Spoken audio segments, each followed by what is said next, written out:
The talk with Arvind Kohli కార్యక్రమానికి స్వాగతం. సమాజంలో ఒక ప్రభావశీలమైనటువంటి వర్గం జర్నలిస్టులుగా చెప్తుంటే, అదే జర్నలిస్టులకి ప్రభుత్వం కేటాయించినటువంటి ప్రభుత్వం దగ్గర నుంచి జర్నలిస్టు సొసైటీ కొనుక్కున్నటువంటి స్థలం విషయంలో 18 సంవత్సరాల సుదీర్ఘ న్యాయ పోరాటం తర్వాత చివరికి దానికి సంబంధించినటువంటి బోట్లు పాతటానికి వెళ్తే మరో కొత్త అంకం లేచింది. ఇన్నాళ్ళు జర్నలిస్టులు కష్టపడి సంపాదించుకున్నటువంటి డబ్బులతోటి కొనుక్కున్నటువంటి ఈ స్థలాన్ని ఇప్పుడు కబ్జాదారులు వచ్చేసి ఆక్రమించడానికి వచ్చి, ఆ సందర్భంగా వాళ్ళు మాట్లాడినటువంటి కొన్ని మాటలు మాత్రం ఖచ్చితంగా రకరకాల అనుమానాలు లేపుతున్నాయి. అసలు 18 సంవత్సరాల ఈ సుదీర్ఘ న్యాయ పోరాటం తర్వాత జరిగినటువంటి జాప్యం. సుప్రీంకోర్టు సుమారు 2 సంవత్సరాలు 3 సంవత్సరాల క్రితమే క్లియరెన్స్ ఇస్తే దీన్ని పూర్తి స్థాయిలో సొసైటీకి హ్యాండ్ ఓవర్ చేయడానికి ఎందుకు జాప్యం అయిన దగ్గర అనే అంశం మీద రకరకాల అనుమానాలు ప్రజల్లో, ముఖ్యంగా జర్నలిస్టులు సొసైటీ సభ్యుల్లో ఉన్నాయి. ఇప్పుడు వచ్చినటువంటి కబ్జాదారులు ఒక వీడియో చేస్తూ ఒక మాట అన్నారు. కేసీఆర్ సార్, మీరు మా కోసం అని చెప్పి ఏదైతే ఈ ల్యాండ్ని జర్నలిస్ట్ సొసైటీకి ఇవ్వకుండా ఆపారో, ఇప్పుడు చూడండి sir, journalist society hand over చేసుకుంటానంటోంది అంటూ మాట్లాడారు. ఈ మాట చుట్టూ పలు వివాదాలు ఉన్నాయి, పలు అనుమానాలు ఉన్నాయి.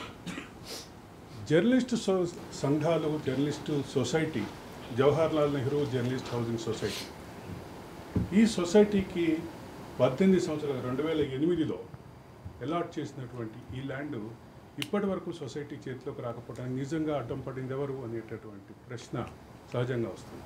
అసలు దీనికి సంబంధించినటువంటి చర్చ, దీనికి సంబంధించినటువంటి వివాదం, వీటన్నిటి నేపథ్యంలో అసలు అక్కడ నిన్న ఏం జరిగింది, నిన్న అక్కడ మాట్లాడిన కబ్జాదారులు వీడియో తీసే క్రమంలో ఏమన్నారు ఒకసారి విందాం. పీసీఆర్ బయట ప్లే చేయండి. ये तो आपके जो आपके वालिद साहब नहीं किए, लेकिन फिर भी रेवंत रेड्डी साहब ने जाके कांग्रेस पार्टी ने बोल के रिक्वेस्ट लगाई केटीआर साहब, ये तो आपके जो आपके वालिद साहब नहीं किए, लेकिन फिर भी रेवंत रेड्डी साहब ने जाके कांग्रेस पार्टी ने बोल के रिक्वेस्ट लगाई अलहमदुलिल्लाह हमारे केटीआर साहब, ये तो आपके जो आपके वालिद साहब नहीं किए, लेकिन फिर भी रेवंत रेड्डी साहब ने जाके कांग्रेस पार्टी ने बोल के रिक्वेस्ट लगाई अलहमदुलिल्लाह. ఇది కబ్జాదారుల వాదన. కబ్జాదారులు వాళ్ళ గోడుని మాజీ ముఖ్యమంత్రి, మాజీ అండర్ ట్రైనీ ముఖ్యమంత్రి, మాజీ డిఫాక్టో ముఖ్యమంత్రి అయినటువంటి కేటీఆర్కి, మాజీ ముఖ్యమంత్రి అయిన కేసీఆర్కి చెప్పుకుంటున్నారు. రాజకీయమైనటువంటి అంశాలు చాలా ఉంటాయి, కానీ ఒక సగటు జీవిగా ఉండే జర్నలిస్టు 2007-2008 సంవత్సరంలో 2 లక్షల రూపాయలు తన వాటాగా పెట్టి ఈ భూమిని కొన్నాడు. అక్కడి నుంచి మొదలై దాని చుట్టూ తిరుగుతున్నటువంటి సివిల్ విషయాలు, అదే సందర్భంలో న్యాయపరమైనటువంటి అంశాలు, వీటన్నిటి నేపథ్యంలో నిన్న అన్ని క్లియరెన్స్ వచ్చినటువంటి నేపథ్యంలో ఇప్పటికే ముఖ్యమంత్రి కూడా మీకు మీ హక్కుదారుగా ఉన్నటువంటి మీ భూమిని మీకే అప్పగిస్తామని హామీ ఇచ్చారు అనేటటువంటి ధీమాతోటి జర్నలిస్టు సొసైటీ సభ్యులు వెళ్ళి కొంతమంది బోట్లు పాతడానికి ప్రయత్నించారు. ఆ సందర్భంగా ఏం జరిగింది అనేటటువంటి అంశం నుంచి మొదలుపెట్టి అసలు దీని వెనుక ఉన్నటువంటి రాజకీయ కారణాలు, దీని విషయంలో ఉన్నటువంటి క్లారిటీలకి ఒకసారి మనతోటి ఈరోజు చర్చలో పాల్గొంటున్నారు భరద్వాజ్ గారు, సీనియర్ జర్నలిస్ట్, అట్లాగే Jawaharlal Nehru journalist housing society సభ్యులు, అట్లాగే తాతా శ్రీనివాస్ గారు ఉన్నారు. తాతా శ్రీనివాస్ గారు సీనియర్ జర్నలిస్ట్, అట్లాగే జర్నలిస్ట్ హౌసింగ్ సొసైటీ సభ్యులు. మరికొంతమంది జర్నలిస్ట్ సొసైటీ రమణరావు గారు, రమణరావు గారు మనతోటి పార్టిసిపేట్ చేస్తున్నారు. రమణరావు గారు స్వాగతం. అలాగే శ్రీనివాస్ గారు అండ్ భరద్వాజ్ గారు స్వాగతం. అలాగే అశోక్ రెడ్డి ఉన్నారు. అశోక్ రెడ్డి మన బోర్డు మెంబరు, బోర్డు డైరెక్టర్ కూడా.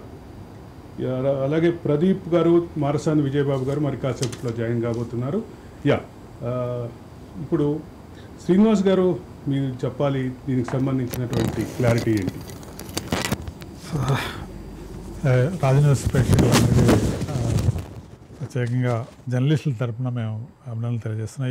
ఇలాంటి ఒక బర్నింగ్ ఇష్యూ మీద జర్నలిస్టుల యొక్క మనోవేదనని ఎట్లా ఉందో దాన్ని సమాజం దృష్టికి కూడా తీసుకెళ్లేందుకు చేస్తున్న ప్రయత్నానికి ముందుగా అయితే అరవింద్కి అభినందనలు. ఇది ఒక రావణ కష్టంలాగా నడుస్తూ వస్తుంది. యాక్చువల్గా 2008కి మేము ముందు డబ్బులు కట్టి ప్రభుత్వానికి 2 ప్లేస్లు, ఒకటి నిజాంపేట, 2 పేట బషీరాబాద్లో, 2 ప్లేస్లు కలిపి ఇది 38 ఎకరాలు నిజాంపేట, 32 ఎకరాలు నిజాంపేట, పేట బషీరాబాద్ 38, 32 ఉండే. సో మొత్తం 72 ఎకరాలు సొసైటీకి మేము డబ్బులు ఇచ్చి మార్కెట్ రేట్ ప్రకారం ఆ రోజు ప్రభుత్వం నిర్ణయించిన రేట్ ప్రకారం సొసైటీలో ప్రతి సభ్యుడు 2 లక్షల రూపాయలు కట్టి ప్రభుత్వం నుంచి మనం అది ఒక రంగం మేము కొనుక్కున్నాం దాన్ని. ప్రభుత్వం మాకేమీ ఉచితంగా ఇవ్వాల, ప్రభుత్వానికి డబ్బులు కట్టాం మనం. సరే అప్పుడున్న రకరకాల పరిస్థితులు రీత్యా మాకు ఓన్లీ నిజాంపేట మాత్రమే ప్రభుత్వం హ్యాండ్ ఓవర్ చేసింది, కానీ పేట బషీరాబాద్ మాత్రం హ్యాండ్ ఓవర్ చేయలేదు. సరే దాని వెనకాల చాలా కథలు కమామిషులు జరిగినాయి. ఏమైనప్పటికీ మధ్యలో కూడా మధ్యంతర తీర్పు వచ్చిన తర్వాత, హైకోర్టు తీర్పు వచ్చిన తర్వాత కూడా అక్కడ స్వయంగా అడ్వకేట్ ప్రభుత్వం తర్వాత రెవెన్యూ అధికారులు కూడా ఈ భూమిని వాళ్ళకి అప్పగించవచ్చు, ఎలాంటి డిస్ప్యూట్స్ లేవు అనేది ఒకటి వచ్చింది. ఇటీవల కాలంలో మనం కొంచెం యాక్టివ్ అయి దీన్ని మనం స్వాధీనం చేయాలి అని అడిగిన తర్వాత అప్పుడు కూడా మేము ఎంఆర్ఓకి, జిల్లా కలెక్టర్కి మన సభ్యులు కొంతమంది మెమరాండం ఇస్తే పేపర్లో కూడా వార్తలు వచ్చినాయి. వార్తలు వచ్చినప్పుడు అది ఎంఆర్ఓ సర్వే చేసి ఓన్లీ ఒక గుడి, ఒక మసీదు, ఈ 2 తప్ప మిగిలిన అంతా క్లియర్గా ఆ 2 ప్రార్థనా మందిరాలు ఉన్నాయి కనుక అటు జోలికి వెళ్ళకుండా మిగిలినది ఏది కూడా లీగల్ శాంటిటీ ఎవరికి లేదు. ఏదో పిటిషన్స్ చేశారు కానీ కొట్టివేయబడినాయి. కాకపోతే వాళ్ళు కొంతమంది ఆక్యుపేషన్లో ఉన్నారు, అవి ఖాళీ చేయొచ్చు అనేది ఆయన క్లియర్గా రిపోర్ట్ కూడా ఇచ్చాడు.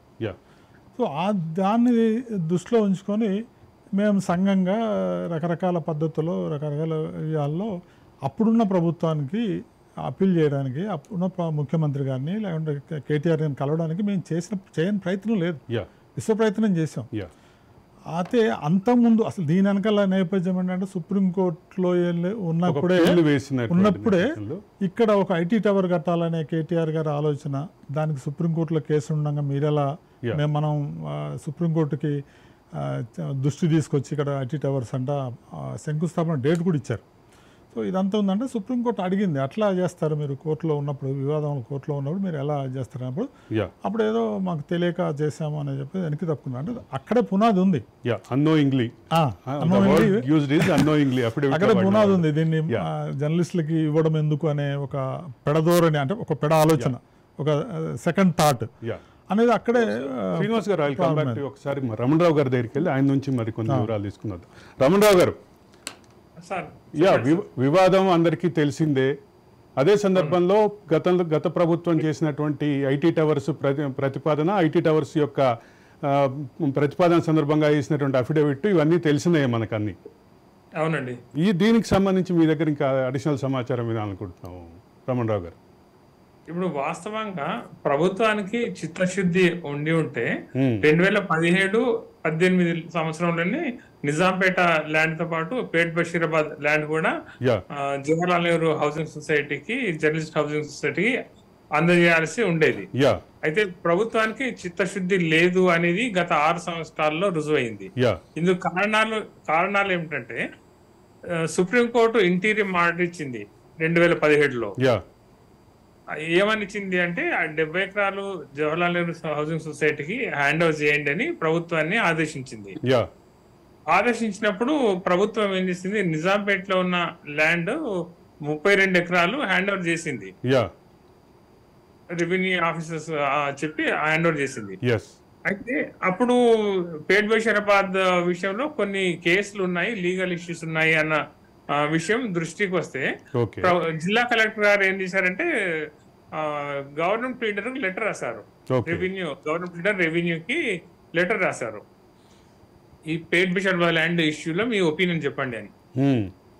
దుర్గారెడ్డి గారు గవర్నమెంట్ లీడర్ రెవెన్యూ ఉండేవారు. వారు చాలా స్పష్టంగా ఏం చెప్పారంటే, ఈ ఏదైతే పేట్ బషీరాబాద్ సంబంధించిన కేసులు ఉన్నాయో అవన్నీ చెల్లవు. అవన్నీ ఇప్పుడు నిజాంపేట ల్యాండ్ ను ఏ విధంగా అయితే సొసైటీ జర్నలిస్ట్ హౌసింగ్ సొసైటీకి ఇచ్చారో ఈ పేట్ బషీరాబాద్ లో ఉన్న 38 ఎకరాలు కూడా ఈ సొసైటీకి ఇమీడియట్ గా అందజేయవచ్చు అని చెప్పారు. చెప్పి 6 సంవత్సరాలు గడిచినా కూడా ప్రభుత్వం గవర్నమెంట్ పీరియడ్ ఇచ్చిన లెటర్ ఏదైతే దాన్ని అమలు చేయలేదు. సుప్రీంకోర్టు నిర్ణయాన్ని జడ్జిమెంట్ కూడా అమలు చేయలేదు. ఈలోగా మేము మా జవహర్లాల్ నెహ్రూ హౌసింగ్ సొసైటీ తరఫున మేము చాలా ప్రయత్నాలు చేసినాం. ఏం చేసినామంటే ముఖ్యమంత్రి గారికి లెటర్స్ ఇచ్చినాం. ఏమని ఇచ్చినాము, ఈ సుప్రీంకోర్టు ఇంటీరియం ఆర్డర్ ఇచ్చింది, ఈ ల్యాండ్ మాకు హ్యాండ్ ఓవర్ చేయమని. మీరు నిజాంపేట ల్యాండ్ హ్యాండ్ ఓవర్ చేసిండ్రు, పేట్ బషీరాబాద్ ల్యాండ్ హ్యాండ్ ఓవర్ చేయలేదు, ఇమీడియట్ చేయండి అని సీఎం గారికి ఇచ్చినాం, చీఫ్ సెక్రటరీ గారికి ఇచ్చినాం, తర్వాత కలెక్టర్ గారికి మిగతా అధికారులకు కూడా ఇచ్చినాం. ఎందుకంటే ఇది అందరికి ప్రొసీజర్ ప్రకారంగా ఉండని అనే ఉద్దేశంతో అందరికి ఇచ్చినాం, లెటర్స్ ఇచ్చినాం. తర్వాత ప్రభుత్వం ఇంకా ఏం చెల్లం లేదు, ఈ పేట్ బషీరాబాద్ ల్యాండ్ ఇవ్వాలి అన్న ఆలోచన వాళ్ళకి లేనట్టు అనిపించింది. ఈ సందర్భంలో మేము ఏం చేసామంటే రకరకాల రూపాల్లో ధర్నాలు రకరకాలు చేసినాం, ఆందోళనలు చేసినాము, ధర్నాలు చేసినాము, రౌండ్ టేబుల్ సమావేశాలు ఏర్పాటు చేసినాం, హై లెవెల్ మీటింగ్లు ఏర్పాటు చేసినాం.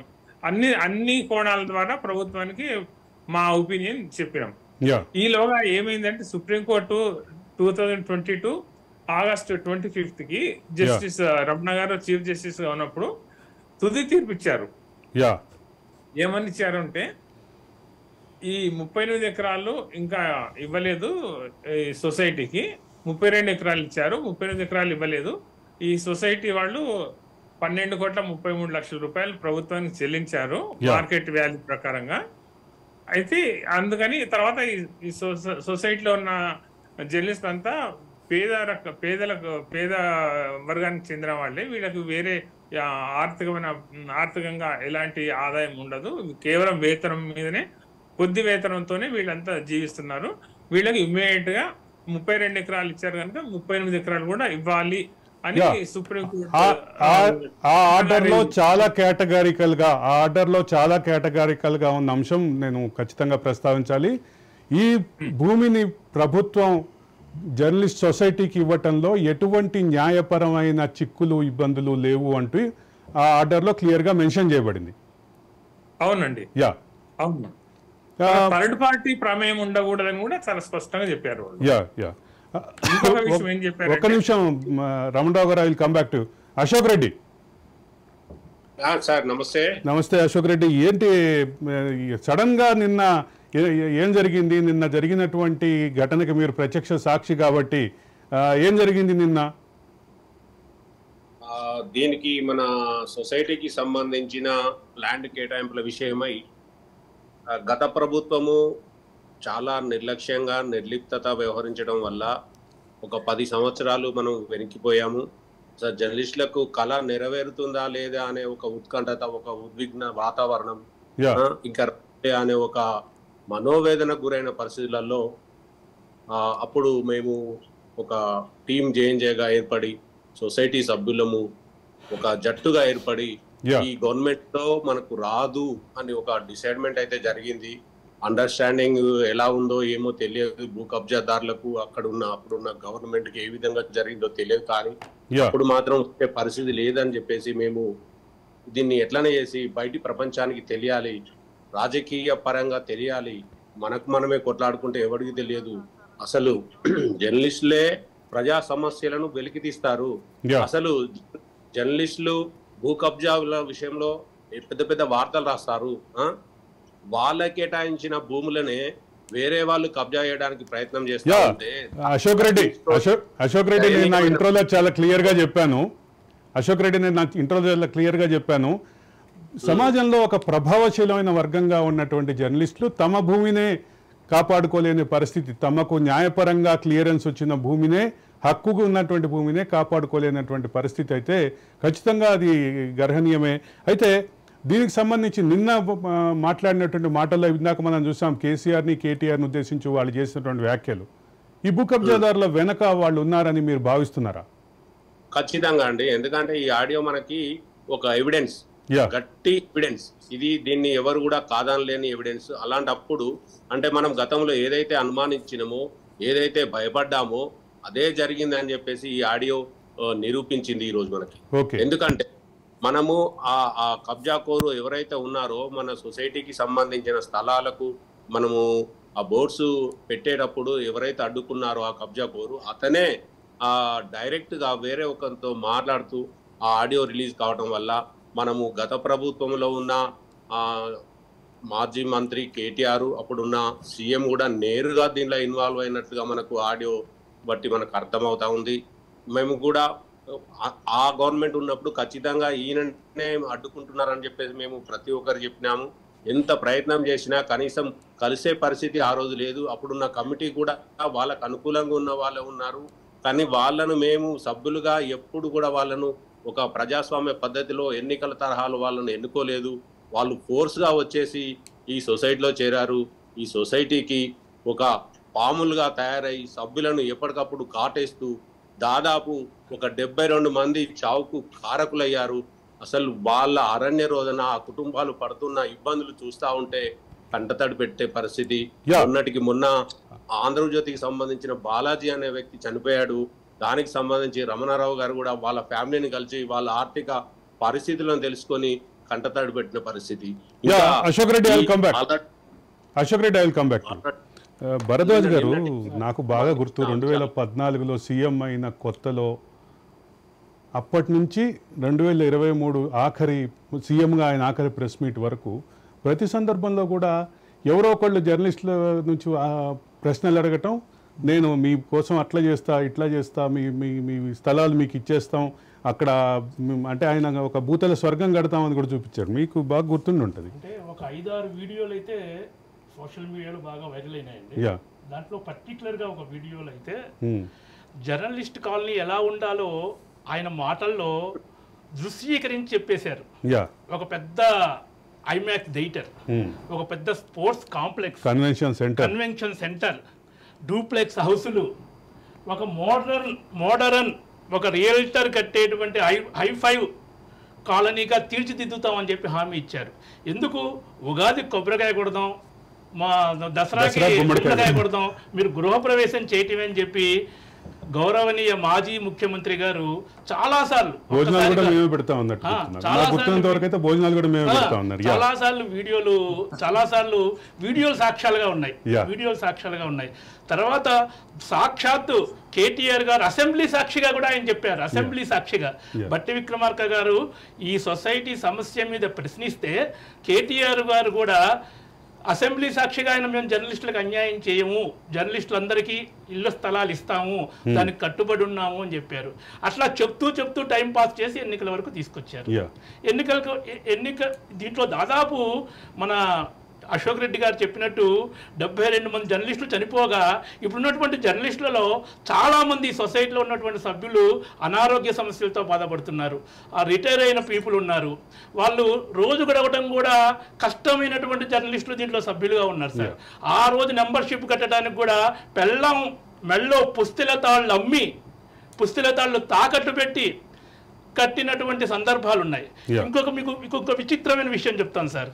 వార్త సురేష్ అని చెప్పి మా మిత్రుడు, సొసైటీలో ఉన్నటువంటి నెంబరు. ఆయన ఒక DTP operate centre నడుపుతాడు, దివ్యాంగుడు.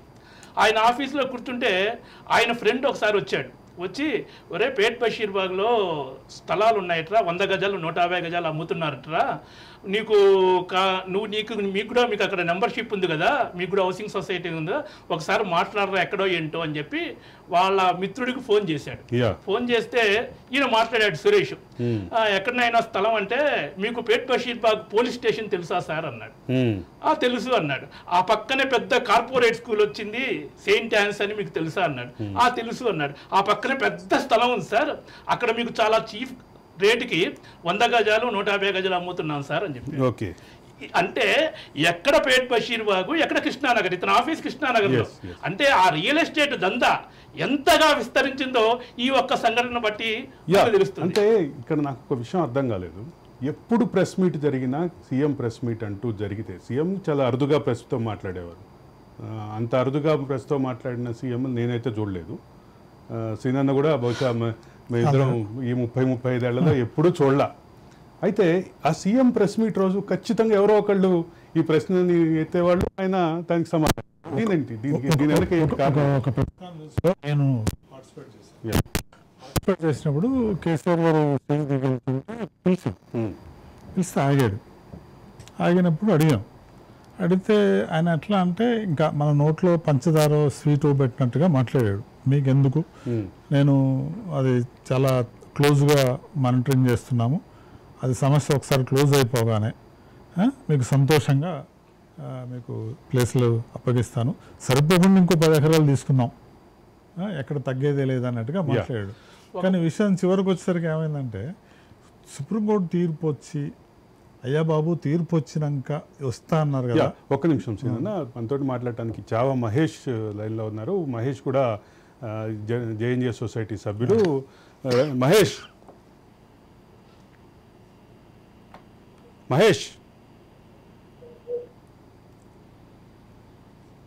am I audible to you? Mahesh ఏంటి సొసైటీ తోటి ఏంటి సొసైటీకి ఉన్నటువంటి సమస్య? అదే సందర్భంలో నిన్న కబ్జాదారులు వచ్చి మాజీ ముఖ్యమంత్రిని, మాజీ అండర్ ట్రైనీ ముఖ్యమంత్రిని పేర్లు ప్రస్తావించడాన్ని ఎట్లా చూడాలి ఏంటి? అవునండి, కొద్దిగా ఇది చాలా ఇబ్బందికరమైన విషయంగానే మన జర్నలిస్టులు అందరూ నిన్న అనుకున్నాము అంతా. అయితే సమస్య ఇప్పుడు కొత్తగూడెంలో సమస్య వచ్చింది కాబట్టి మన సభ్యులందరూ చాలా జాగ్రత్తగా ఉండాలండి. ఈ విషయంలో చాలా జాగ్రత్తగా ఉండాలా. ఎందుకంటే మా 5 బోర్డు మెంబర్లు 5 చాలా చురుకైన వాళ్ళని తేలింది. ఇక స్థలాలు సాధించడం కూడా మాకు కొద్ది దూరంలోనే ఉందని కూడా మా అందరికి నమ్మకం వచ్చింది. కాకపోతే ఇటువంటి పరిణామం ఈ సమయంలో ఇటువంటి పరిణామం జరగటం అనేది కొద్దిగా ఆందోళనకరమే. కానీ అయితే ఇది సమస్య కాదు. ఎందుకంటే సార్ మేము ఇదే ప్లేస్ లో 5-6 సార్లు వెళ్ళామండి. వెళ్ళినప్పుడు ఇప్పుడు మొన్న కనపడిన వాళ్ళు అంతకుముందు కనపడలేదు, అంతకుముందు కనపడిన వాళ్ళు అంతకుముందు కనపడలేదు, కనపడిన వాళ్ళు కనపడినట్టు.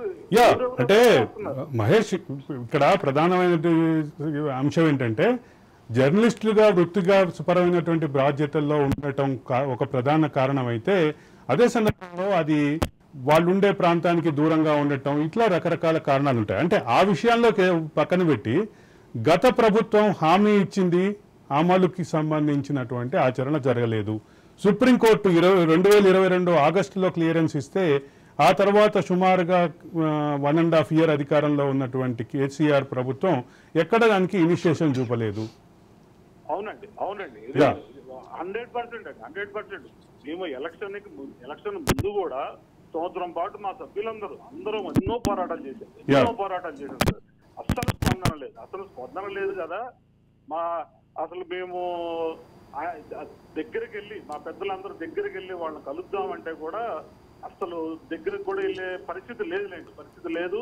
మేము చాలా చేసాం. మా అశోక్ రెడ్డి గారు కానీ మా వాళ్ళని కానీ ఎంతో మంది చాలా పోరాటాలు చేసాం, అన్నీ చేసాం. ఇది ఒక రకంగా నిన్న మేము చెప్పిన వాటిల్లో ఇది కుట్ర కోణము ఉందా లేదా అనేది సమయం చెప్తుంది సార్. ఇప్పుడు నేను చెప్పలేను. కొద్దిగా సమయం చూసుకొని మాత్రం మా సభ్యులందరూ కూర్చొని మాట్లాడి అసలు ఇది ఎంతవరకు వచ్చింది, ఎట్లా చేద్దాము, ఏంటి అనేది చూసుకుంటాం. దీని కార్యాచరణ వరకు అందరూ కలిసి ఒకసారి డిసైడ్ చేసుకుంటాం అన్న మీ అభిప్రాయం అర్థమైంది. ధన్యవాదాలు Mahesh, thank you for call. Raman Rao garu, నేను గత ముఖ్యమంత్రి వరుస ప్రెస్ కాన్ఫరెన్సుల్లో ఎవరో ఒక మీడియా పర్సన్ లేవనెత్తినటువంటి అంశం మాట్లాడుతున్నా. ఇక్కడ దీనికి రిలేటెడ్గా మిమ్మల్ని రీసెంట్గా జరిగిన ఒక ఘటనకు సంబంధించిన ప్రశ్న అడగాలి. ఇటీవల కాలంలో అంటే పార్లమెంట్ ఎన్నికలకి ముందు జరిగినటువంటి మీట్ ద ప్రెస్ కార్యక్రమంలో మీరే అడిగారు, నాకు గుర్తున్నంత వరకు, ఈ అంశాన్ని ముఖ్యమంత్రి రేవంత్ రెడ్డిని ప్రశ్న అడిగారు. ఈ అన్నారు తేడా స్పందనలో ఏమైనా తేడా కనిపించిందా? ఇప్పుడు స్పందనలో తేడా ఏం లేదు.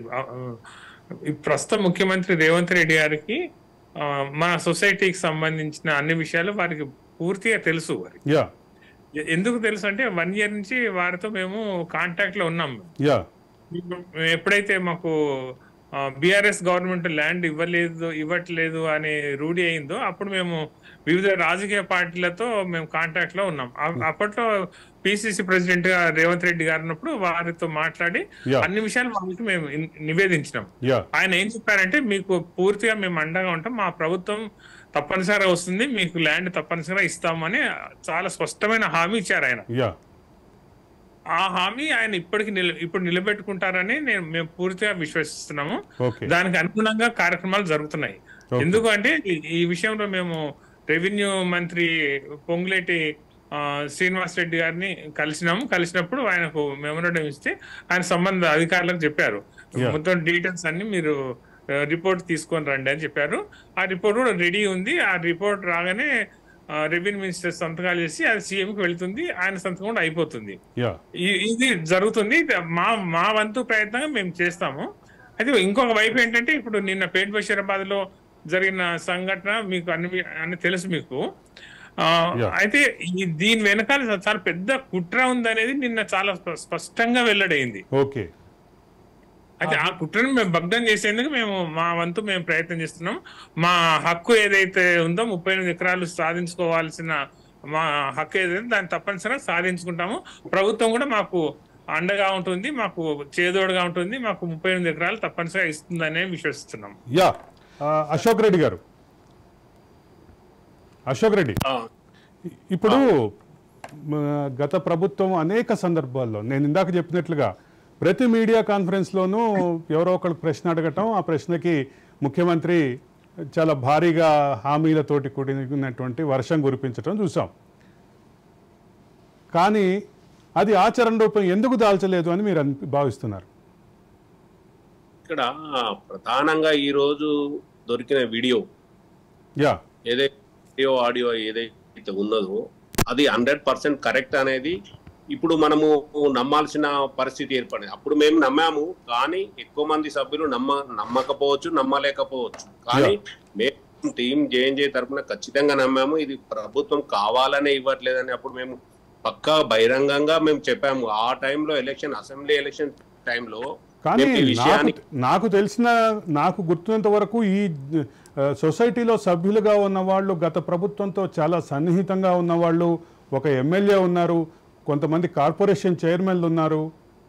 ఎందుకు ఎక్కడ ఆగింది? అదే మరి ఇప్పుడు వాళ్లకు సంబంధించిన వ్యక్తులను ఈ సొసైటీలో బలవంతంగా చొప్పించి సభ్యులకు ఇష్టం లేకున్నా కానీ చొప్పించి వాళ్ళకు అనుకూలమైన నిర్ణయాలు తీసుకోవడానికి ఒక కుట్ర అయితే పన్నినట్లుగా మేము అప్పుడే భావించాము, అప్పుడే తెలుసుకున్నాము. వీళ్ళని ఖచ్చితంగా ఈ సొసైటీ నుంచి పంపించాలి అనే పెద్ద ఎత్తున మేము ఉద్యమాలు చేశాము. ప్రభుత్వానికి వ్యతిరేకంగా దాదాపు 300 యూట్యూబ్ ఛానల్ పెట్టాము, 150 వెబ్సైట్లు పెట్టాము. ప్రతి తెలంగాణ జిల్లాలో మంత్రులు పోటీ చేసిన కాన్స్టిట్యున్సీలలో పెద్ద ఎత్తున మేము ప్రచారం నిర్వహించాము. మేమైతే ఆ సందర్భంగా ఏం చెప్పామంటే విలేకరులకు కేటాయించిన జాగాలనే కబ్జా చేయాలని చెప్పేసి ప్రభుత్వ పెద్దలు చూస్తున్నారు. అలాంటి వ్యక్తులకు మీరు ఓటేస్తే సామాన్య ప్రజల దగ్గర ఉన్న భూములను లాక్కోలేరా, అసలు ఏంటి అని చెప్పేసి పెద్ద ఎత్తున అయితే ప్రచారం చేశాము. ఆ టైంలో మేము ఏం చేసామంటే అప్పుడు మాకు ఇచ్చిన పిసిసి అధ్యక్షుడిగా ఉన్న రేవంత్ రెడ్డి అప్పుడు మాకు పలుమార్లు మేము కలిసాము. నేనే స్వయంగా వెళ్ళి మా డెలిగేషన్ బృందం కలిసాము. కలిసిన తర్వాత ఆయన స్పష్టమైన హామీ ఇచ్చాడు, 3 నెలల్లో నా గవర్నమెంట్ వస్తుంది, 3 నెలలు ఓపిక పట్టండి, నేను ఇస్తాను అని చెప్పేసి మాకైతే హామీ ఇచ్చాడు. ఆ హామీ మేరకు ప్రతిసారి ఆయన ఎక్కడైతే ప్రెస్ మీట్ పెట్టినప్పుడు కూడా మేము క్వశ్చన్ రేజ్ చేయడం జరిగింది.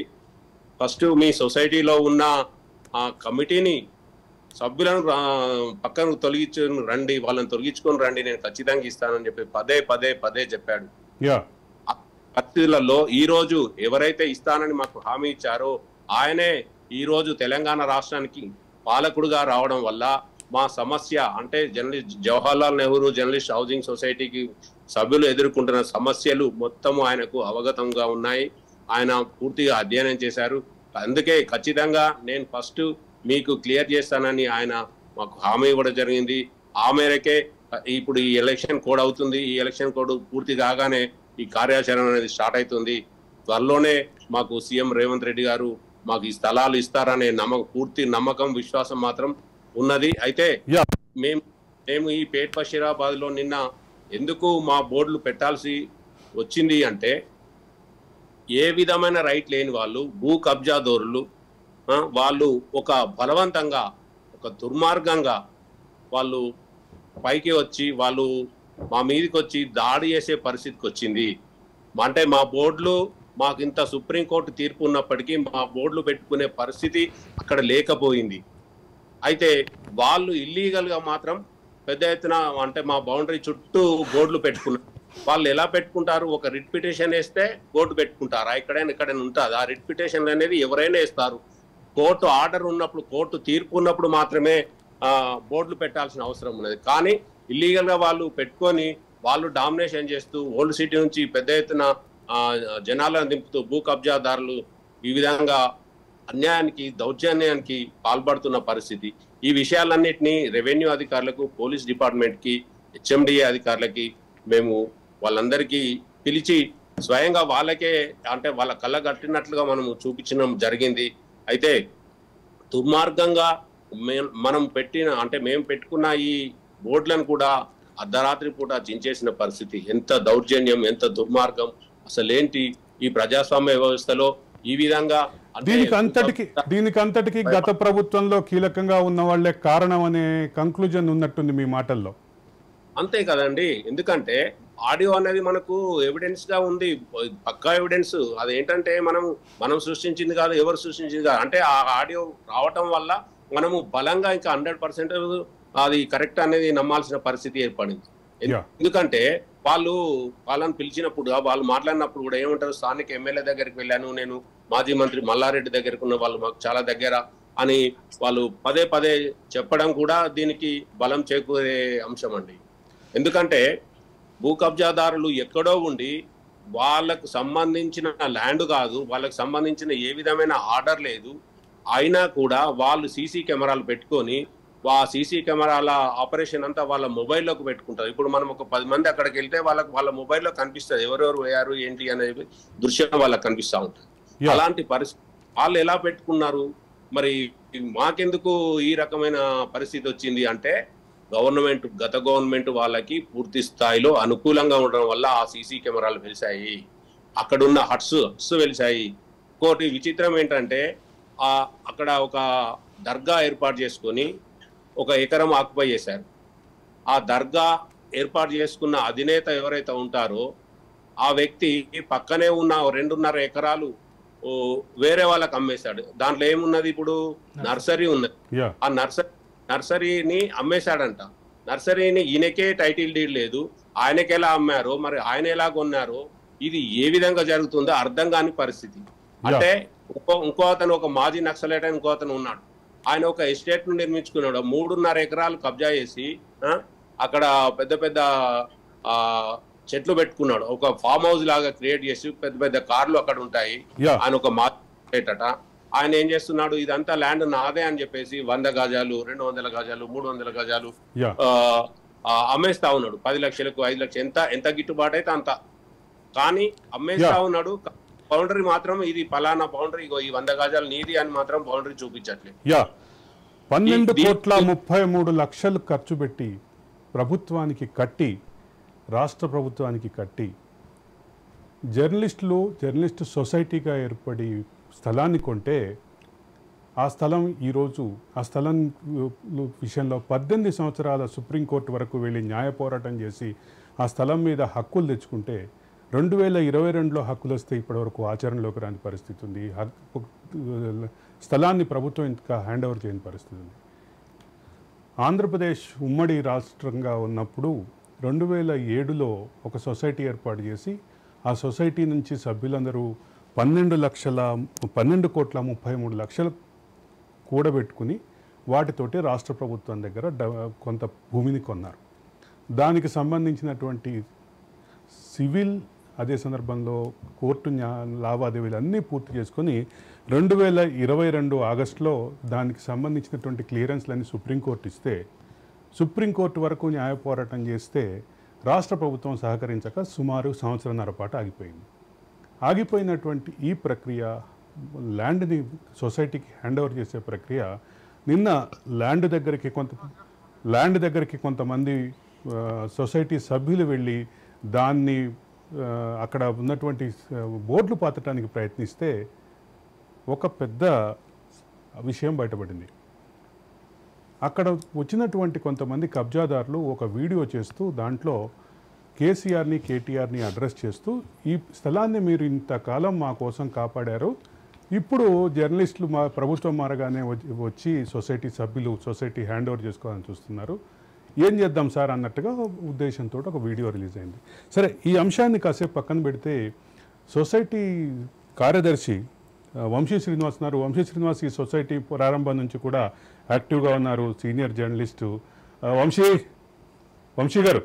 Hello, good evening. Good evening Vamshi garu. ఏంటి దీనికి సంబంధించినటువంటి వివాదం సంబంధించి ఇప్పుడు తిరుగుతున్నటువంటి అంశాలు ఏంటి, ఇప్పుడు వస్తున్నటువంటి పరిస్థితిలో ఎక్కడ ఆగింది అనేది నా ప్రధానమైన ప్రశ్న. ఇది మనకి అంటే మీకు బ్రాడ్గా బ్రీఫ్ హిస్టరీ తెలిసే ఉండదు. 2008లో కాంగ్రెస్ అప్పుడు రాజశేఖర రెడ్డి గారు సీఎం మనకి జియో ద్వారా అలాట్ అయింది. 32 acres నిజాంపేటలో అండ్ 38 acres ఇప్పుడు ఈ ఏదైతే ఇప్పుడు మీరు రిఫర్ చేస్తున్నారో పేట్ బషీరాబాద్, అది 38 acres. అయితే డ్యూ టు లిటిగేషన్ అంటే మాతో పాటు ఎమ్మెల్యేస్కి ఐఏఎస్కి వీళ్ళందరికీ ఇవ్వడంతో అది లిటిగేషన్లోకి వెళ్ళింది. సో మాది కూడా అప్పట్లో ఛాలెంజ్ చేయడము, హైకోర్టులో మా సొసైటీస్కి వ్యతిరేకంగా వచ్చినందుకు మళ్ళీ సుప్రీంకోర్టుకి వెళ్ళటం వరకు అది లీగల్ ఇష్యూ నడిచింది. బట్ 2017లో మేము కూడా అంటే అప్పటికే మేము 12.5 crores పే చేయడం వల్ల సుప్రీంకోర్టు ఏమన్నారంటే మిగతా సొసైటీస్ అన్నింటికి పొసెషన్ ఇచ్చినప్పుడు ల్యాండ్ వీళ్ళకి కూడా ఇవ్వమని అన్నప్పుడు ఫైల్ మూవ్ చేయడం జరిగింది. అప్పుడు 32 acres మాకు పొసెషన్ ఇచ్చారు, కానీ ఇట్లాగా కొన్ని కోర్టు కేసెస్ ఉన్నాయని చెప్పి అప్పుడు కలెక్టర్ ఇచ్చిన రిపోర్ట్ బేస్ చేసి దీన్ని హోల్డ్ లో పెట్టడం జరిగింది పేట్ బషీరాబాద్ ల్యాండ్.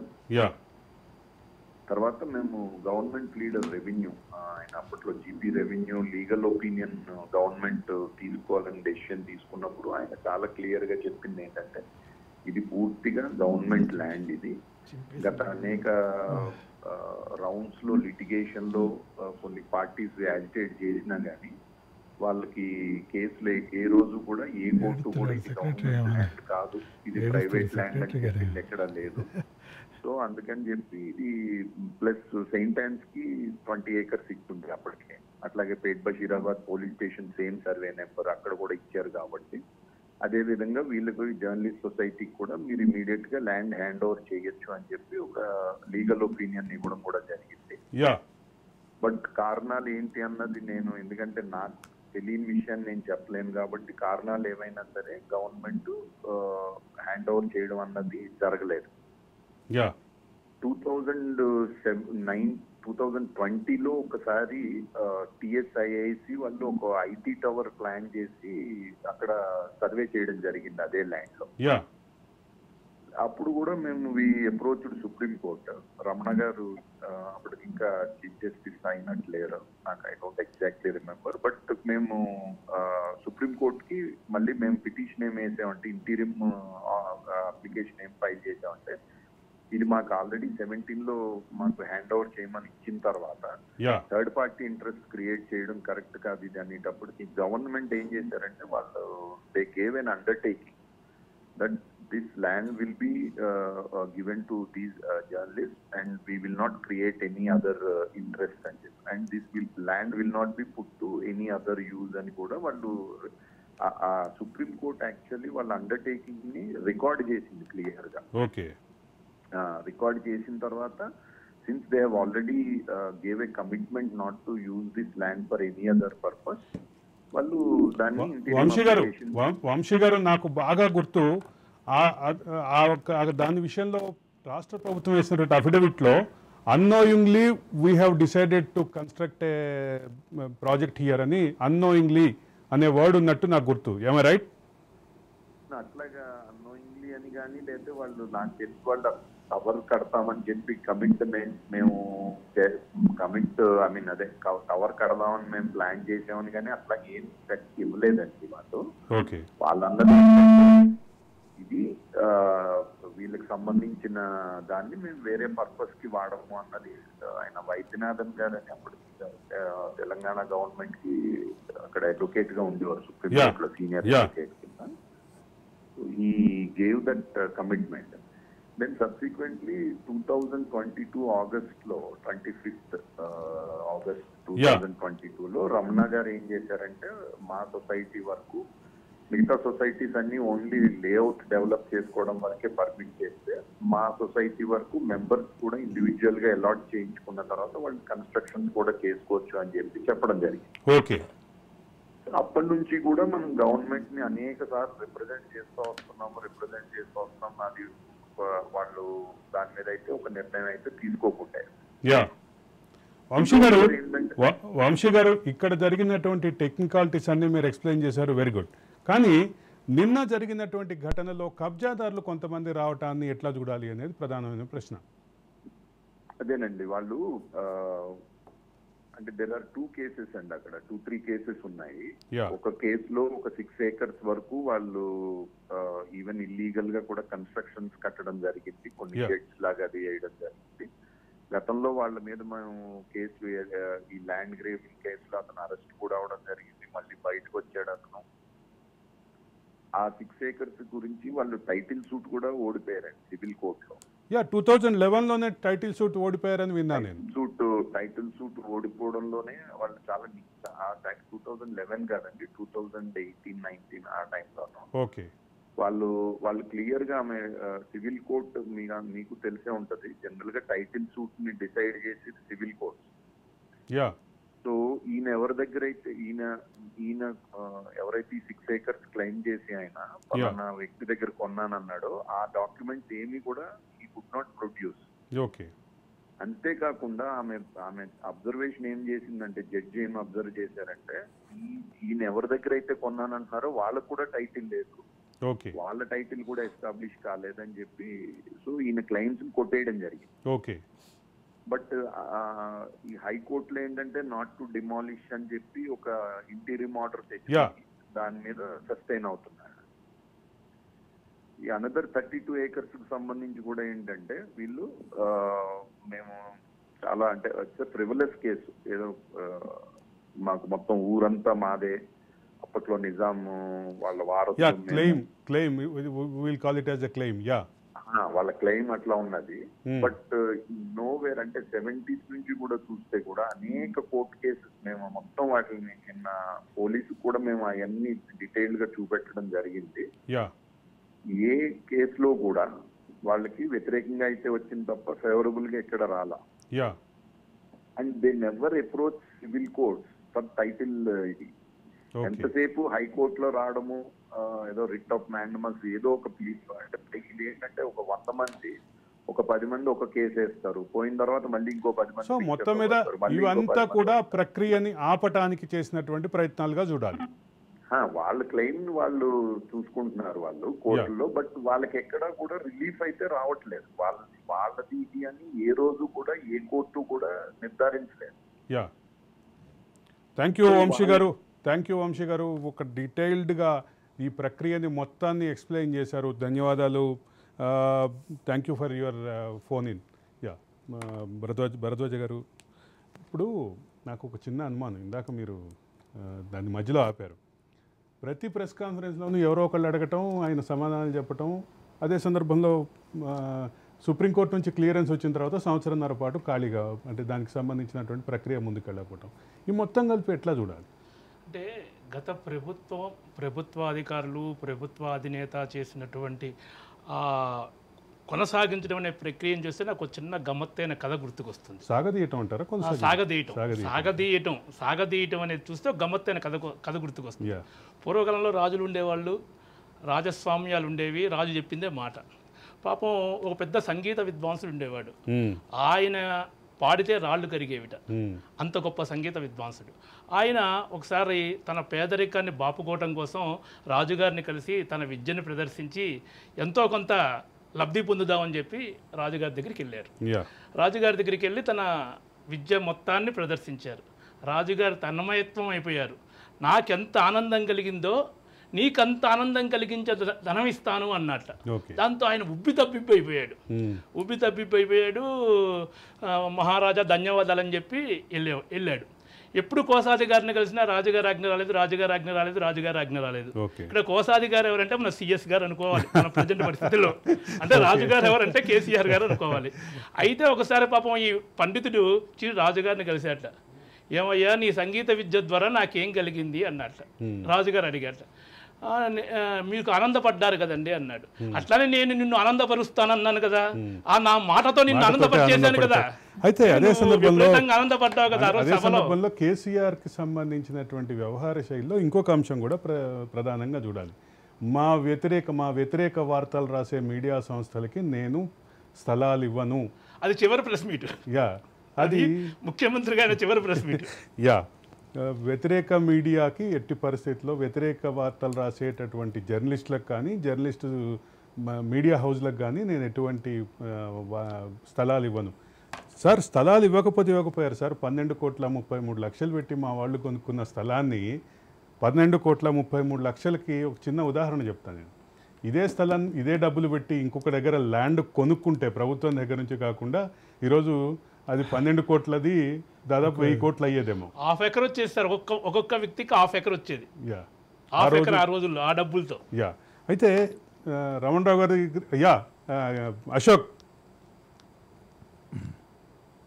అశోక్ వాయిస్ మ్యూట్లో ఉంది, ఒకసారి చెక్ చేసుకోండి సార్. చెప్పండి. ఇక్కడ ఒక మాట మీరు చెప్పారు ఇందాక, 2 lakhs కడితే ఇప్పుడు ఎక్కడైతే పేట్ బషీరాబాద్ అనే స్థలం కోసం కొట్లాడుతున్నామో అదే స్థలము ఎలాంటి డిస్ప్యూట్ లేని స్థలము అక్కడ ఒక్కొక్కడికి 200 గజాల జాగా వచ్చేదండి. ఓకే. ఆ కాలంలోనే ఎక్కడో కాదు, అదే కొంపల్లి ఏరియాలో అదే మెయిన్ రోడ్డుకి ఆ 2 లక్షలు పెడితే 200 గజాల జాగా వచ్చేది. కానీ రైట్ మనకి ఎక్కడున్నదో తెలియదు, ఏమున్నదో తెలియదు. పొలోమంటూ ఒక గొర్రె ముందుకెళ్తే ఇంకో గొర్రె బాయిలో పడ్డట్టుగా అందరూ పోయి బాయిలో. అంటే ఇది జవహర్లాల్ నెహ్రూ జర్నలిస్ట్ హౌసింగ్ సొసైటీకి రాష్ట్ర ప్రభుత్వానికి జరిగినటువంటి వ్యవహారం. ఇప్పుడు రాష్ట్ర ప్రభుత్వం అంటే అప్పుడు రాష్ట్ర ప్రభుత్వం స్థలం అమ్మింది కాబట్టి స్థలాన్ని హ్యాండ్ ఓవర్ చేయాల్సిన బాధ్యత కూడా సహజంగానే రాష్ట్ర ప్రభుత్వం బాధ్యత ఉంటది. కానీ అప్పుడున్న పరిస్థితులలో ఆ 2 లక్షలు పెడితే అదే 200 గజాలు అదే కొంపల్లి ప్రాంతంలో వచ్చేది. ఎలాంటి డిస్ప్యూట్ అయిన ల్యాండ్. నేను చెప్పేది అది విషయం ఏంటంటే, ఆ రోజు మా ఊర్లో నేను మా నాన్న తరపున వచ్చిన వారసత్వంగా వచ్చిన 4 ఎకరాల భూమిని అమ్ముకుంటే ఆ 2 లక్షలు వచ్చాయి. 6 లక్షలు తీసుకొచ్చి ఈ సొసైటీ కడితే ఈ రోజు ఈ డిస్ప్యూట్ లో ఈ గొడవలలో పడిపోయింది. నేను అమ్మిన 4 ఎకరాల ల్యాండ్ ఈ రోజు 3.5 కోట్లు అయింది. అంటే నా పరిస్థితి ఏంది? మా నాన్న నన్ను ఏమనుకుంటున్నాడు, వీడు ఎక్కడ కాకుండా అయిండు, అనవసరంగా పోయిండు, ఇబ్బంది పడుతుండు అని ఎంత బాధపడుతున్నాడు. ఇప్పుడు నేను అమ్మిన ల్యాండ్ లో వాళ్ళు పంటలు పండించుకుంటే కొన్నవాడు మా నాన్న రోజు వెళ్తూ ఉంటే అది చూసి ఎంత మదన పడుతున్నాడు, ఎంత ఆవేదన చెందుతున్నాడు. ఈ రోజు నాకు నేను అమ్మలేదు, ఎన్ని కష్టాలు వచ్చినా కానీ నేను ఒక గుంట భూమి కూడా అమ్మలేదు. నువ్వెందుకు అమ్ముకున్నావురా, ఎందుకు లాస్ అయినవురా, ఏందిరా నీ పరిస్థితి, ఎట్లా బతుకుతావురా అని ఆయన నా మీద ఒక పెద్ద ఆశ పెట్టుకున్నోని. అంటే వీడు పెద్ద జర్నలిస్టు, వీడు మంత్రులను కలుస్తాడు, సీఎంను కలుస్తాడు, వీడేదో పెద్ద తెలుగులోడు అనుకున్నా. కానీ ఉన్న ల్యాండ్ నమ్ముకొని భిక్షగాడైందని చెప్పేసి ఆయన కంటతడి పెట్టిన రోజే లేదు. అలాంటి పరిస్థితులలో చాలా మంది ఉన్నారు. నాదొక్క పార్శ్వం ఈ రకంగా ఉండొచ్చు, కానీ ఎంతో మంది ఈ రకంగా ఇబ్బందులు పడవచ్చు. అయినప్పటికీ వాళ్ళకి ఇప్పటి వరకు కూడా ఏ మోక్షం లేకుండా ఈ పాపం అంతా గత పాలకులకు ఖచ్చితంగా తగులుతుంది. ఆ తగిలే వాళ్ళు ఈరోజు పరిపాలన నుంచి దూరం అయ్యారని చెప్పేసి మేము ఖచ్చితంగా భావిస్తున్నా. ఇంకా అలాగే ఉంటే అంటే ఇప్పుడు ఈ ఆడియో బయటపడింది కదా, ఇంకా కూడా వాళ్ళు దీన్ని అడ్డుకునే ప్రయత్నం చేస్తే ఖచ్చితంగా వాళ్ళపైన కూడా ఉద్యమం చేయాల్సిన పరిస్థితి అయితే ఏర్పడుతుంది. ఇంకా వాళ్ళు వాళ్ళ పార్టీని మొత్తము సర్వనాశనం చేసుకునే పరిస్థితికి వస్తుంది. ఎందుకంటే మేము విలేకరులుగా ఉండి వాళ్ళ సమస్యలను తెలంగాణ ఉద్యమంలో మాత్రం ఎంత పనిచేశామండి. ఆ రోజు విలేకరులు లేకుంటే నీకు తెలంగాణ వచ్చేదా, నీకు ఆ ఎస్టాబ్లిష్మెంట్ వచ్చేదా, ఆ ప్రచారం వచ్చేదా? ఎందుకు నువ్వు ఈ రకంగా విలేకరుల మీద కక్ష కట్టావు అంటే ల్యాండ్లన్నీ 1000 ఎకరాలు 1,00,000 ఎకరాలు వివిధ కార్పొరేట్ కంపెనీలకు ఇచ్చావు. మరి మాకు ఒక 70 ఎకరాలు ఇస్తే నష్టమేంది? లక్షలాది వేలాది కాదు అక్కడేమో ఉచితంగా ల్యాండ్స్ ఇచ్చారు, ఇక్కడేమో కొనుక్కున్న ల్యాండ్ని హ్యాండ్ ఓవర్ చేయడంలో ఇబ్బంది పడుతున్నారు. ఎంత దారుణం అండి ఇది. వాళ్ళకు ఫ్రీగా ఇచ్చావు, వాళ్ళకి ఇన్ఫ్రాస్ట్రక్చర్ కల్పించావు, అన్నీ కల్పించావు. మరి ఇలాంటి కొనుక్కున్న ల్యాండ్ ఎందుకు ఇవ్వలేకపోయావు? అంటే ఏంటి విలేకరులు అంటే నీకు ఒక పేపర్ ఉంటే, నీకు ఒక టీవీ ఉంటే నీ కింద బానిసలు అనుకున్నావు. విలేకరులంతా నీ ఆర్గనైజేషన్ పనిచేసే వాళ్ళు బానిసలు కావచ్చు, మిగతా జర్నలిస్ట్ లోకం నీకు బానిసలు అసలే కాదు. నువ్వు స్టాండ్ అంటే స్టాండ్ కానీ సిట్ డౌన్ అంటే సీట్ కూర్చోవడానికి ఏమన్నా జర్నలిస్టులు ఆ రకంగా అనుకుంటున్నావా? ఏంది పరిస్థితి? ప్రతిసారి ఎంత మప్పు పెట్టడం అండి. నేను తెలంగాణ భాషలో చెప్పాలంటే ఆయన ప్రెస్ మీట్ పెడితే ఇంకేముందండి, దసరాకు వచ్చేసింది, మంచి శుభవార్త, మంచి దావత్ చేసుకుందాం, కళ్ళు తాగుదామని చెప్పేసి అన్నాడు ఆయన. నాకు బాగా గుర్తుంది, ఇందాక భరద్వాజ్ చెప్పినట్టుగా ఉగాదికేమో శంకుస్థాపన కొబ్బరికాయ, దసరాకేమో గుమ్మడికాయ, మీ భోజనాలు, మీ తరఫున భోజనాలు కూడా రాష్ట్ర ప్రభుత్వమే పెడుతుందని చెప్పిన విషయం కూడా గుర్తుంది నాకు. దావతట అట్లాంటి అంటే తెలంగాణ లాంగ్వేజ్ లో ఎట్లా మాట్లాడో అట్లా మాట్లాడేసి ఎవరిని ఎట్లా మభ్యపెట్టారు అట్లా మభ్యపెట్టి 10 ఏళ్ళు పరిపాలన సాగించిండు. ఎవరికి ఏమి లబ్ధి పొందలేదు. అసలు నికరంగా ఏం అభివృద్ధి జరిగిందండి నాకు అసలే అర్థం కాలేదు. తెలంగాణలో జరిగింది అన్నావు, నెంబర్ 1 రాష్ట్రం అన్నావు. నీకు 10,000 కోట్ల ఆ మిగులు బడ్జెట్ ఇచ్చిన కేంద్ర ప్రభుత్వం తెలంగాణ ఏర్పాటు చేస్తే నువ్వు నీ 10 సంవత్సరాల తర్వాత 7 లక్షల కోట్ల అప్పులు చేసినావు. అంటే ఏంటి పరిస్థితి? మిగులు బడ్జెట్ ఉన్న రాష్ట్రాన్ని అప్పుల పాలు చేశావు. ప్రతిసారి నువ్వు ప్రచార ఆర్భాటంలో ఏమన్నావు, తెలంగాణ ఈజ్ నెంబర్ 1, జీడిపి ఇంతుంది అంతుంది అని చెప్పేసి. మరి ఏమైంది ఈరోజు? వేరే అంటే అప్పుడు ప్రతిపక్షం ఉన్న కాంగ్రెస్ పార్టీ పరిపాలనలోకి వచ్చిన తర్వాత నీ భాగవతం అంతా బయట పెడితే కనీసం జీతాలు ఇవ్వడానికి కూడా లేని పరిస్థితి ఉన్నది. అంటే నీ నెంబర్ 1 రాష్ట్రం ఎక్కడ పోయింది? అంటే ప్రచారం కోసం నువ్వు జనాలను పెట్టావా? ప్రచారం చేసుకున్నావా? Ashok, I will come back to Srinivas. ఇప్పుడు 72 మంది చనిపోయారు. మొత్తం సొసైటీలో సభ్యులు ఎంతమంది ఉన్నారు? 1105 సభ్యులు. ఓకే. అందులో ఈ రకరకాల కారణాలు ఈ కాలక్రమంలో యాక్చువల్గా మనకు 2008లో డబ్బులు కట్టినప్పుడు ఈ కేసు లేకుండా ఉంటే మనకు 2010 నాటికల్లా అందరికి స్థలాలు వచ్చిండేవి. అందరికీ ఎవరి ప్లేస్ వాళ్ళకి వచ్చేది. వాళ్ళు సరే కొంతమంది ఉంచుకునే వాళ్ళ లేదు, బట్ అవసరాలకైతే మాకు ఒక ఇల్లు ఉంది, మాకు ఒక జాగా ఉంది అనేది ఒక సంతృప్తి అయితే ఉండేది. ఇప్పుడు ఇటీవల చనిపోయిన, ఇప్పుడు నిన్నగా మొన్న ఈ మధ్యలో చనిపోయిన బాలాజీ కూడా నాకు ఎప్పుడైనా సరే ఫోన్ చేస్తే శ్రీనివాస్ గారు ఏమైంది, మన ప్లేస్ వస్తుంది, ఆశ పెట్టుకోవచ్చా? ఎందుకంటే ఆయనకి అప్పటికే క్యాన్సర్ అటాక్ అయింది. సో క్యాన్సర్ అటాక్ ఆయన చెప్తున్న మనతో పంచుకోలేదు కానీ, బట్ ఆయనకి ఆ భయం ఉంది, మనసులో ఆందోళన ఉంది, వస్తుందా? ఇప్పుడు రాజు గారు ఉన్నారు. ఒక మాట చెప్పాలి, మా కోఆర్డినేషన్ టీము ఫోన్ చేసిన వాళ్ళలో 3 సభ్యులు, నేను పేర్లు చెప్పను, 3 సభ్యులు వాళ్ళ అనారోగ్యంతో బెడ్ రెస్ట్లో ఉన్నారు. అంటే నేను ఉదాహరణకు చెప్తున్నా, నాకు ఆ సొసైటీలో యాక్టివ్ మెంబర్స్ ఎవరు అంటే ఇప్పుడు కూడా మన భరద్వాజ్ ఇంకా కొంతమంది కలిసి కొన్ని పేర్లు చెప్పారు. మిత్రుడు కోఆర్డినేషన్ టీమ్ గురుప్రసాద్ గారు కూడా యాక్చువల్గా క్యాన్సర్తో పాటు ఆయన ప్రతి క్షణం కూడా మనకు ప్లేస్ వస్తుందా, నేను ఉండగానే వస్తుందా రాదా అనే తపన ఉంది. అంటే వీటన్నాను కానీ ఇప్పుడు ఈ కబ్జాదారులు, ముఖ్యంగా ఇప్పుడు ఈ కబ్జాదారులు రెచ్చిపోవడానికి నాకు అనిపిస్తుంది అంటే, మేము ఇవ్వలేదు, అధికారంలో ఉన్నాం, 10 ఏళ్ళు అధికారంలో ఉన్నాం, 10 కోర్టు కేసులో నువ్వు ఆగిపోయినావు. కోర్టు కేసు వచ్చిన తర్వాత కూడా మేము ఎన్నిసార్లు అడిగినా కూడా మేము మనకున్న మిత్రుడి ద్వారా కూడా ప్రయత్నం చేసినాం. బట్ వీళ్ళు ఏ కోసానో మనకి ఇవ్వడానికి ఎందుకో సంశయంగా లేరు. సరే ఏ శక్తులు వెనకాల పనిచేసినది.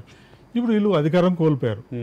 అధికారం కోల్పోయిన తర్వాత ఈ ముఖ్యమంత్రి రాగానే నేను ఇస్తా, మీకు 100 రోజులు ఇస్తాను. అరే మేము 10 ఏళ్ళలో వేయలేకపోయి నేను 10 నెలల్లో 90 రోజుల్లో ఇస్తా అంటున్నాడు.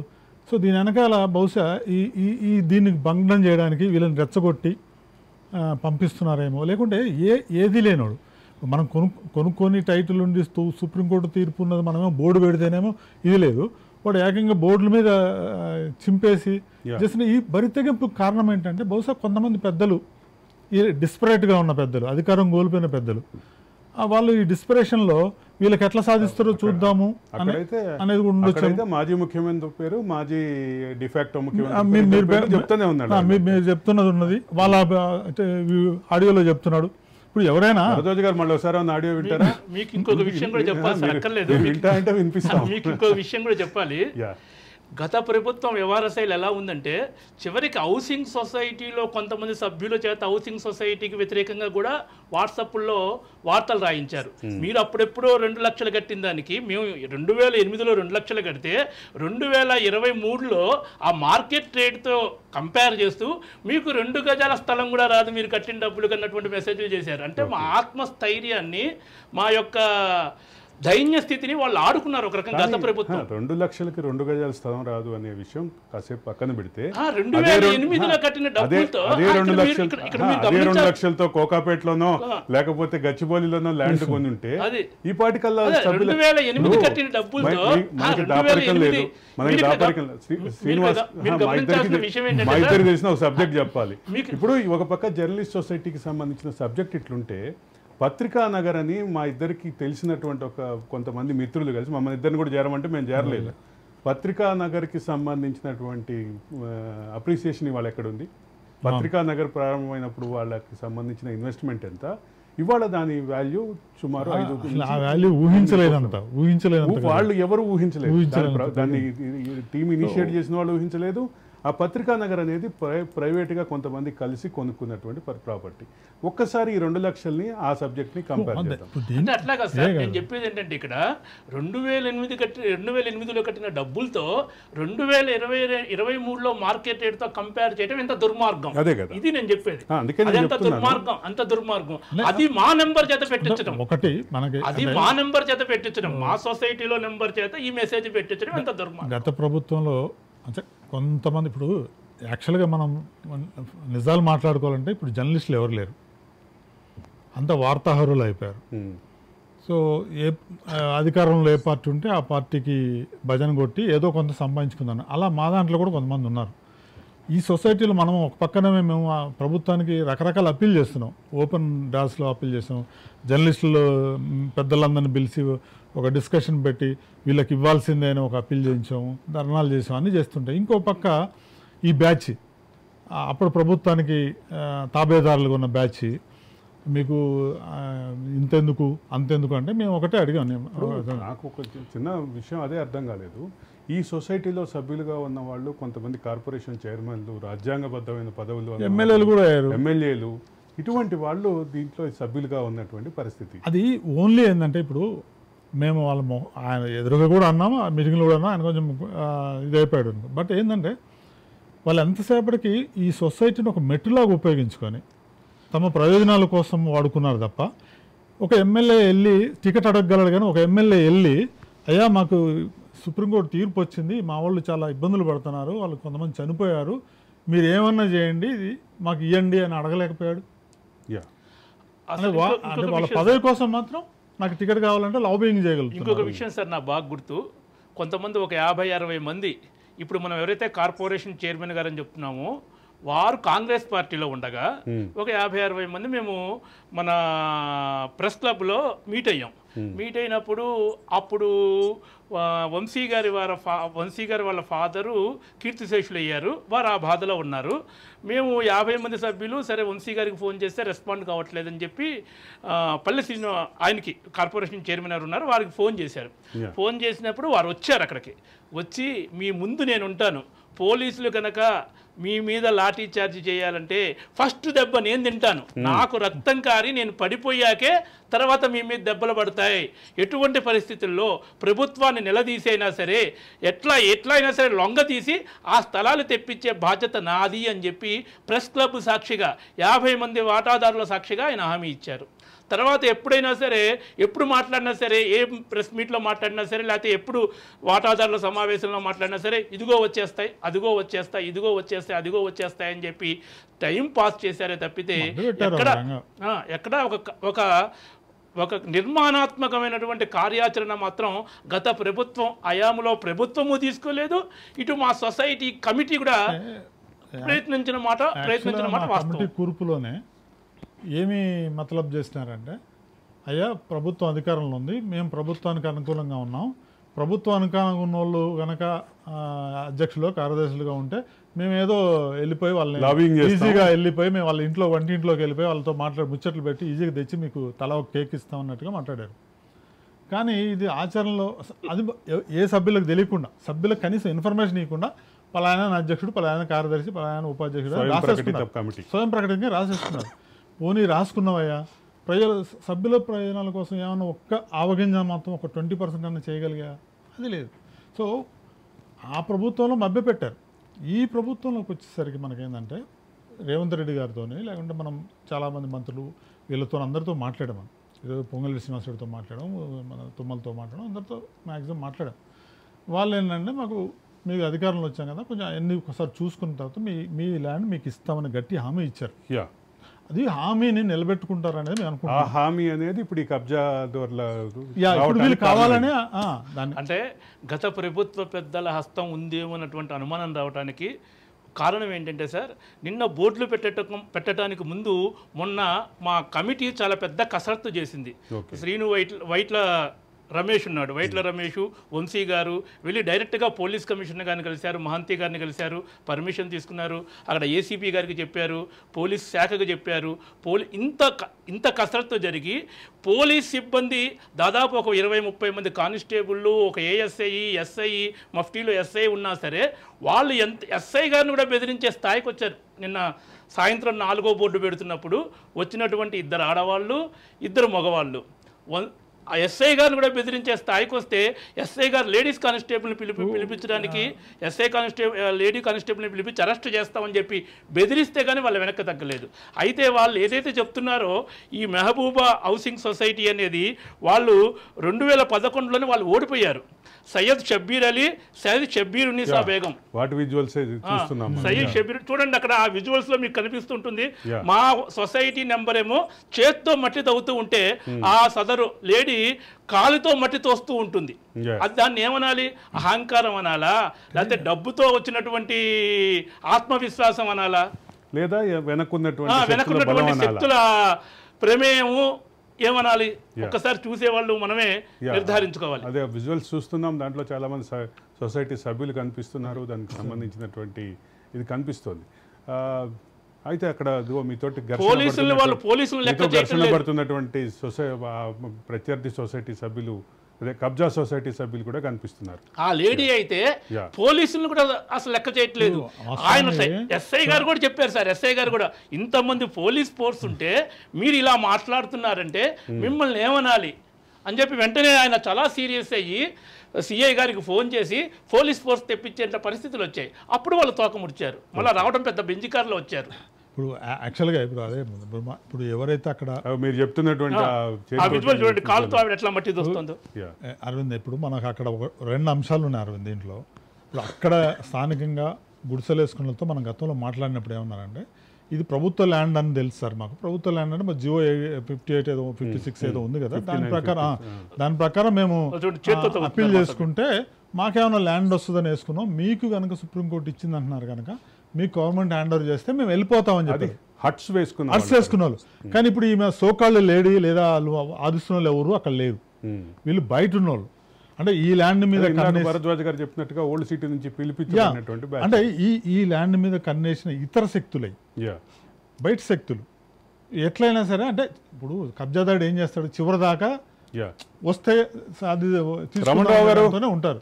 రమణ్ రావు గారు నిన్న జరిగినట్టు ఘర్షణలో మీరు కూడా ఉన్నట్టున్నారు, దానికి సంబంధించి మీ అభిప్రాయం ఏంటో చెప్పండి.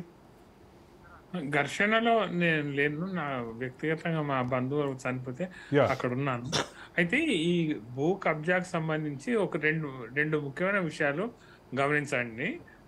ఈ 2014లో బీఆర్ఎస్ అంటే టిఆర్ఎస్ గవర్నమెంట్ వచ్చిన తర్వాత కేసులు నమోదైనాయి ఈ ల్యాండ్ మీద. అంతకుముందు 2014 కంటే ముందు ఒక్క కేసు లేదు. ఇదొక స్ట్రేంజ్ విషయం. 2014 ముందు దీని మీద ఏమి కేసులు లేవు. అసలు 2008లో కలెక్టర్ గారు పంచనామా చేస్తే 1 ఎకరం ఉందని చెప్పి 1 ఎకరం మాత్రమే రిపోర్ట్ ఇచ్చారు క్లియర్ గా ప్రభుత్వానికి క్లియర్ గా రిపోర్ట్ ఇచ్చారు. అయితే మీరు గమనించండి, 2014 తర్వాత చాలా కేసులు నమోదైనాయి. ఈ కేసుల వెనక ఈ ప్రభుత్వంలో ఉన్న ఆనాటి బీఆర్ఎస్ గవర్నమెంట్లో ఉన్న పెద్దలు దాని వెనకాల ఉన్నారు. వాళ్ళే కేసులు వేయించారు. వాళ్ళు వేయించి దీన్ని ఈ సొసైటీకి, మా సొసైటీకి అందకుండా ప్రయత్నం చేశారు వాళ్ళు. మీరు చెప్పే లెక్క ప్రకారం అయితే ఈ స్థలం ఈ సొసైటీకి అప్పగించే ఉద్దేశం అప్పటి ప్రభుత్వ పెద్దలకు లేదనేది క్లియరా? లేదండి, అప్పటి ప్రభుత్వానికి లేదు. ఒకవేళ ఉండి ఉంటే నేను ఇంతకు ముందు చెప్పినట్టు గవర్నమెంట్ లీడర్ ఏదైతే ఎప్పుడైతే రిపోర్ట్ ఇచ్చారో, గవర్నమెంట్కి ఇచ్చారో ఈ స్థలాన్ని ఈ సొసైటీకి అందజేయవచ్చు అని 2018లో రిపోర్ట్ అందజేశారో, ఇమ్మీడియట్ మాకు ఆ ల్యాండ్ మాకు హ్యాండ్ ఓవర్ చేయాల్సింది గవర్నమెంట్. చేయలేదంటే దాని వెనకాల పెద్ద కుట్ర ఉంది అన్నట్టు. ఈ ల్యాండ్ వాళ్ళు స్వాధీనం చేసుకుని వేరే ఎవరికో ఇండస్ట్రీస్ పేరుతోనో రియల్ ఎస్టేట్ వాళ్ళకి ఇవ్వాలి అన్న ఒక తపన వాళ్ళలో ఉండింది అనిపిస్తుంది. అందుకని మాకు ఇవ్వలేదు. లేకపోతే 2018లోనే మాకు ఇచ్చి ఉంటే ఈ ప్రాబ్లం ఉండేది కాదు. 6 ఏళ్ల క్రితమే మాకు ల్యాండ్ వచ్చేది. 70 ఎకరాలు మేము లేఅవుట్ చేసుకునే వాళ్ళు. ఇందాకే మన వంశీ గారు చెప్తున్నట్లుగా, వంశీ శ్రీనివాస్ చెప్తున్నట్లుగా 2017లోనే టైటిల్ సూట్ క్లియర్ అయిపోయినప్పుడు 2018 నుంచి ఎందుకు హ్యాండ్ ఓవర్ చేయలేదు అనేది ఖచ్చితంగా ఒక వ్యాలిడ్ పాయింట్ గానే భావించాలి. అవునండి, అశోక్, చాలా ముఖ్యమైనది. అశోక్, మనం ఇక్కడ గమనించాల్సింది ఏంటంటే, అనిపిస్తుందండి? చెప్పండి. ఇక్కడ మనం గమనించాల్సింది ఏంటంటే 2017లో మనకు ఒక ఇంటీరియం ఆర్డర్ వచ్చింది. ఓకే. ఆ ఇంటీరియం ఆర్డర్లో ఏముంది? హౌసింగ్ సొసైటీకి సంబంధించి అక్కడ ఇన్ఫ్రాస్ట్రక్చర్ డెవలప్ చేసుకోవచ్చు, కానీ ఇండివిజువల్ నిర్మాణాలు చేసుకోకూడదు అనేది క్లియర్ కట్ గా చెప్పింది. అంటే ఏంటి? ఫర్దర్ ఎప్పుడైనా ఇంటీరియం ఆర్డర్ వస్తే దానికి అనుకూలంగానే ఫైనల్ తీసుకుంటుంది అనేది ఒక అది ఏ ఇయర్ లో వచ్చింది అశోక్? అయితే ఆ టైంలోనే అదే ఆ 2017లో ఆ తీర్పు వచ్చిన తర్వాత ఒక గవర్నమెంట్ ఏం చేసింది, రాష్ట్ర ప్రభుత్వము దీని మీద ఒక లీగల్ ఒపీనియన్ తీసుకుంది.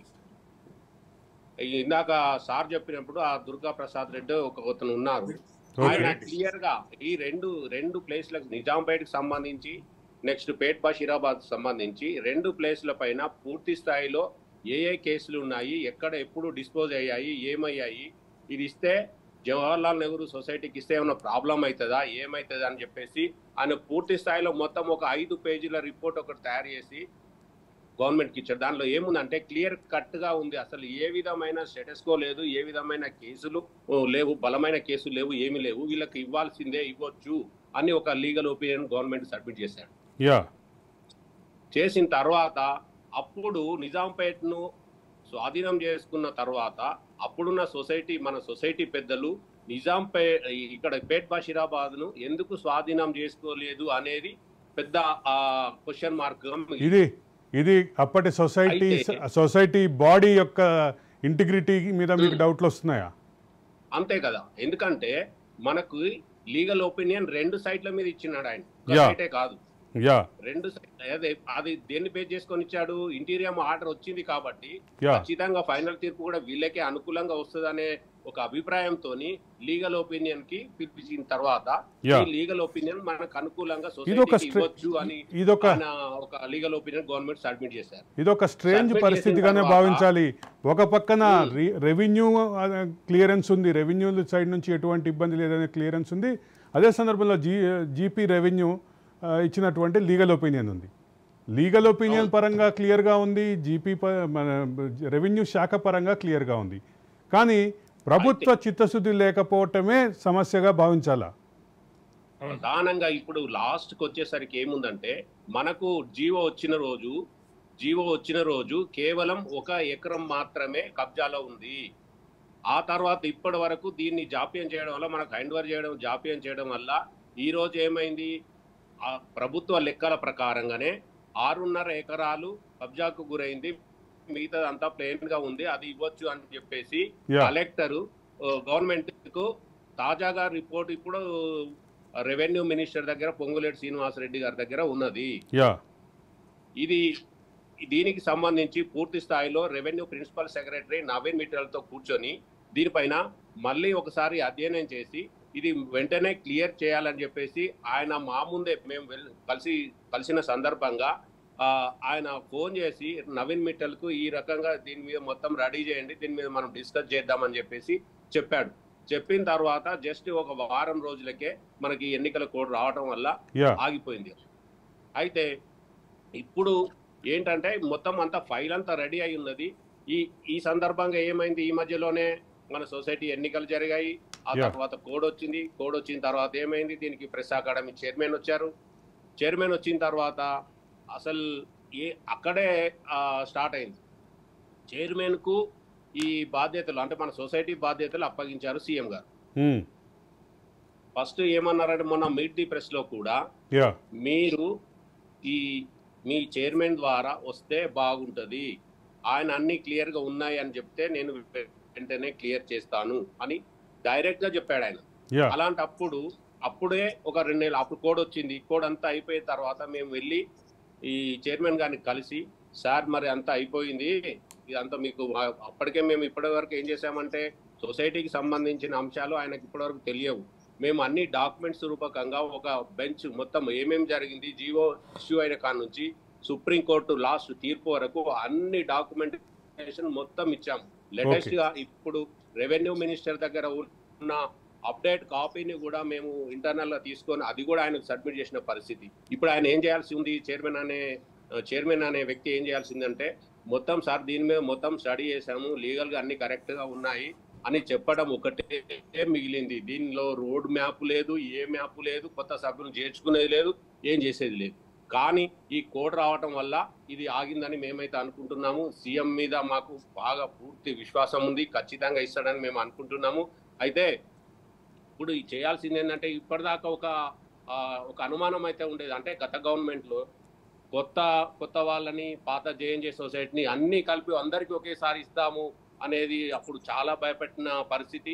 అందరు కలిపి ఇవ్వటం ఏంటి, మా ప్లేస్ లో వాళ్ళకి ఇవ్వటం ఏంటి, మేము డబ్బులు పెట్టి కొన్నాం కదా మాకు సపరేట్ చూడాలని దాని మీద కూడా ఫైట్ చేయాల్సిన పరిస్థితి వచ్చింది. అంటే గతంలో ప్రభుత్వం ఇచ్చినటువంటి అలాట్ చేసినటువంటి ల్యాండ్కి సంబంధించిన సొసైటీ దానికిను దీనికి ఉన్నటువంటి వైరుధ్యాన్ని చూడాలి అనేది మీ భావన, అంతేనా? అది నేనేమంటే ఆ గవర్నమెంట్ అట్లా ఎంత కొట్లాడినా కానీ అసలు దాన్ని పట్టించుకున్న పాపన్న పోలే. వాళ్ళకు అనుయాయులైన వాళ్ళకు సంబంధించిన వాళ్ళ ఆర్గనైజేషన్ లో పనిచేసిన కొంతమంది జర్నలిస్టులను పట్టుకొని కొత్త సొసైటీలను ఏర్పాటు చేశారు. ఇంకా విచిత్రం ఏంటంటే ఆ society Telangana journalist housing society పేరు మీద ఉండి ఆ సొసైటీకి సీఎం ఫోటో కూడా పెట్టుకున్నారు, అప్పుడున్న సీఎం ఫోటో. ఎక్కడన్నా ఉంటుందా అండి ఒక సొసైటీలో ఒక సీఎం ఫోటో ఉంటుందా ఎక్కడైనా? ఇంత దుర్మార్గంగా వాళ్ళకు సంబంధించిన వాళ్ళ ఆర్గనైజేషన్ పనిచేసిన వాళ్ళకు అనుకూలమైన రిపోర్టర్లని వినిపిస్తుందండి, రిపోర్టర్లు చేర్చుకొని ఇంతమంది అంటే 4000 మంది ఉన్నారు అని చెప్పేసి ఈ పక్కన ఈ తెలంగాణ జర్నలిస్ట్ హౌసింగ్ సొసైటీ ఒకటి స్టార్ట్ చేసి అటు పక్కన ఇంకో వాళ్ళు కొంతమంది దక్కన్ సొసైటీ అని ఇంకోటి స్టార్ట్ చేసి అందరిది కలిపి వాళ్ళు కూడా మాదాల్లో మెర్జ్ అయ్యి అందరు కలిపి ఇస్తా అని చెప్పేసి గత గవర్నమెంట్ చెప్పింది. అంటే అధికారికంగా చెప్పలేదు కానీ వాళ్ళు పిల్లర్లు మాత్రం వదిలారు. దానివల్ల ఒక అన్సర్టినిటీ అనేది క్రియేట్ అయింది. మాది అలగ్ చూడాలి, మాది ప్రత్యేకంగా చూడాలి, వాళ్ళ తర్వాత వాళ్ళ ఇష్టం ఏ రోడ్ మ్యాప్ చేసుకుంటారో. మొత్తం మీద అశోక్, ఇప్పుడు వీటన్నిటిలోనూ ప్రధానంగా కనిపిస్తోంది గత ప్రభుత్వానికి చిత్తశుద్ధి లేదు అనే భావమే కనిపిస్తోంది మీ మాటల్లో. వాస్తవం. రమణరావు గారు ఏమంటారు దీని మీద? నిజమే అండి, 100% కరెక్ట్. అది చిత్తశుద్ధి లేకపోవడం వల్లనే గత గవర్నమెంట్ ఈ 38 ఎకరాలు పేట్ పరిషత్లో ఉన్న ల్యాండ్ మాకు ఇవ్వలేదు. అది అందులో చాలా స్పష్టమైన నిర్ణయం. అది వాళ్ళకి చిత్తశుద్ధి ఉండింటే నిజాంపేటతో పాటు పేట్ పరిషత్ ల్యాండ్ మాకు హ్యాండ్ ఓవర్ చేసేవాళ్ళు. సార్ గత ప్రభుత్వం ఇక్కడ ప్రధానంగా చూసుకోవాల్సింది ఏంటంటే సార్ ఏంటంటే పేట్ బషీరాబాద్ లో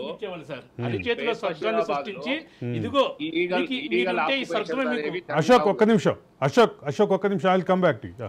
గత ముఖ్యమంత్రి గారు జర్నలిస్టులకే కాదు అన్ని వర్గాల వారికి కేవలం మాటలతో అరిచేతిలో స్వర్గం చూపించేసేవాళ్ళు. ఇదిగో ఇవాళ గుమ్మడికాయ, ఇవాళ కొబ్బరికాయ, రేపు గుమ్మడికాయ, మీరు ఇంట్లోకి వెళ్ళిపోండి, త్రిపుల్ బెడ్రూమ్ అయితే ఇట్లా మాటలతో ఆయన అరిచేతిలో స్వర్గం చూపించేవాళ్ళు. కానీ కొబ్బరికాయ గుమ్మడికాయతో సబ్జెక్టులో ఇంకొకటి ఉంది, కొబ్బరికాయ గుమ్మడికాయ రాష్ట్ర ప్రభుత్వమే సప్లై చేస్తుందని కూడా చెప్పారు ఉచితంగా. ఇంకోటి ఏంటంటే ఆయన అరిచేతిలో స్వర్గం సృష్టించే వాళ్ళ మాటలతో, కానీ వాస్తవ ఆచరణకు వస్తే అది త్రిశంకు స్వర్గం. అటు ఇటు కాకుండా మధ్యలో పెట్టేసేవాళ్ళు. అంటే నిజాంపేట ల్యాండ్ హ్యాండ్ ఓవర్ చేసి పేట్ బషీర్బాగ్ ల్యాండ్ హ్యాండ్ ఓవర్ చేయకపోవడం అది త్రిశంకు స్వర్గం కాకుండా ఇంకేమన్నా ఉందా? ఇంకేమన్నా దాన్ని మనకి ఇంకో పదం ఏమన్నా ఉందా? ఆయనకు మాత్రం మాటల్లో మాత్రం మీ జర్నలిస్టులకి మా ప్రభుత్వం చేసినంత ఏ ప్రభుత్వమో చేయలేదని కేటీఆర్ గారు అసెంబ్లీ సాక్షిగా చెప్పారు. మేము కరోనా వస్తే ఇంత ఇచ్చాము, అంత ఇచ్చాము, ల్యాండ్ కూడా మేమే ఇస్తాము, మేము చేసినంతగా జర్నలిస్టులకి చరిత్రలో ఎవరూ చేయలేదని వాళ్ళు అసెంబ్లీ సాక్షిగా చెప్పారు. వాస్తవం చూస్తే ఎప్పుడు చేసినా సరే మనం మంచికి మంచి చెప్పాల్సిందే. కాంగ్రెస్ ప్రభుత్వం మాత్రమే జర్నలిస్టులకు అప్పటి నుంచి ఇప్పటిదాకా మేలు చేస్తూ వచ్చినటువంటి పార్టీ ఏదంటే కాంగ్రెస్ పార్టీ మాత్రమే. కేసీఆర్ గారు చెప్పినటువంటి మాటలు మీకు ఏమన్నా మీ దగ్గర ఉంటే వినిపించండి, మాకు కూడా వింటాం. అయితే ఆయన చెప్పినటువంటి మాటలు, ఆయన శుభాకాంక్షలు కూడా చెప్పేశారు, ముందస్తు శుభాకాంక్షలు చెప్పేశారు. అశోక్ గుర్తుందా ముందస్తు శుభాకాంక్షలు? మళ్ళీ ఒకసారి చెప్పండి. ముందస్తు శుభాకాంక్షలు చెప్పారు కేసీఆర్, మీకు గుర్తుందా? అది మైక్ దగ్గరకు గుర్తుంది. ఒక్క నిమిషం అండి, మైక్ దగ్గరగా పెట్టుకోండి. దీని తర్వాత అల్లం నారాయణ గారితో దసరా తర్వాత సమావేశం ఉంది. హోప్ మీకు వినిపిస్తోంది అనుకుంటా. ఇళ్ల స్థలాలు ఒక నెల రోజుల లోపల ఇచ్చేస్తామండి. జర్నలిస్టులు అందరికీ కూడా ఇళ్ల స్థలాలు ఒక నెల రోజుల లోపల ఇచ్చేస్తాం. సందర్భంగా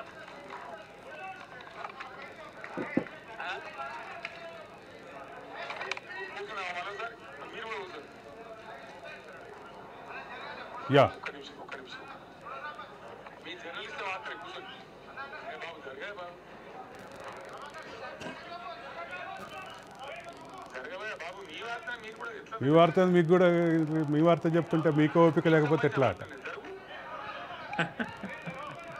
అది ఇది మీద బాబు. అరవింద్ గారు, రమణరావు గారు చెప్పండి. ఒక అంశాన్ని గుర్తుపెట్టుకోండి. 2022 ఆగస్టులో ఒక్క నిమిషం అసలు సబ్జెక్ట్కి వచ్చారు ఇప్పుడే, రానిండి. రైట్ ఇప్పుడు అసలు సబ్జెక్ట్ కంటెంప్ట్ చెప్పండి సార్. అది చెప్తాను. అది ఆనాటి సీఎం కేసీఆర్ గారు ఏమన్నారు, ఫిబ్రవరి 2022లో ఏమన్నారంటే సుప్రీంకోర్టు తీర్పు రాగానే మీ ల్యాండ్ మీకు ఇచ్చేస్తామని చెప్పారు.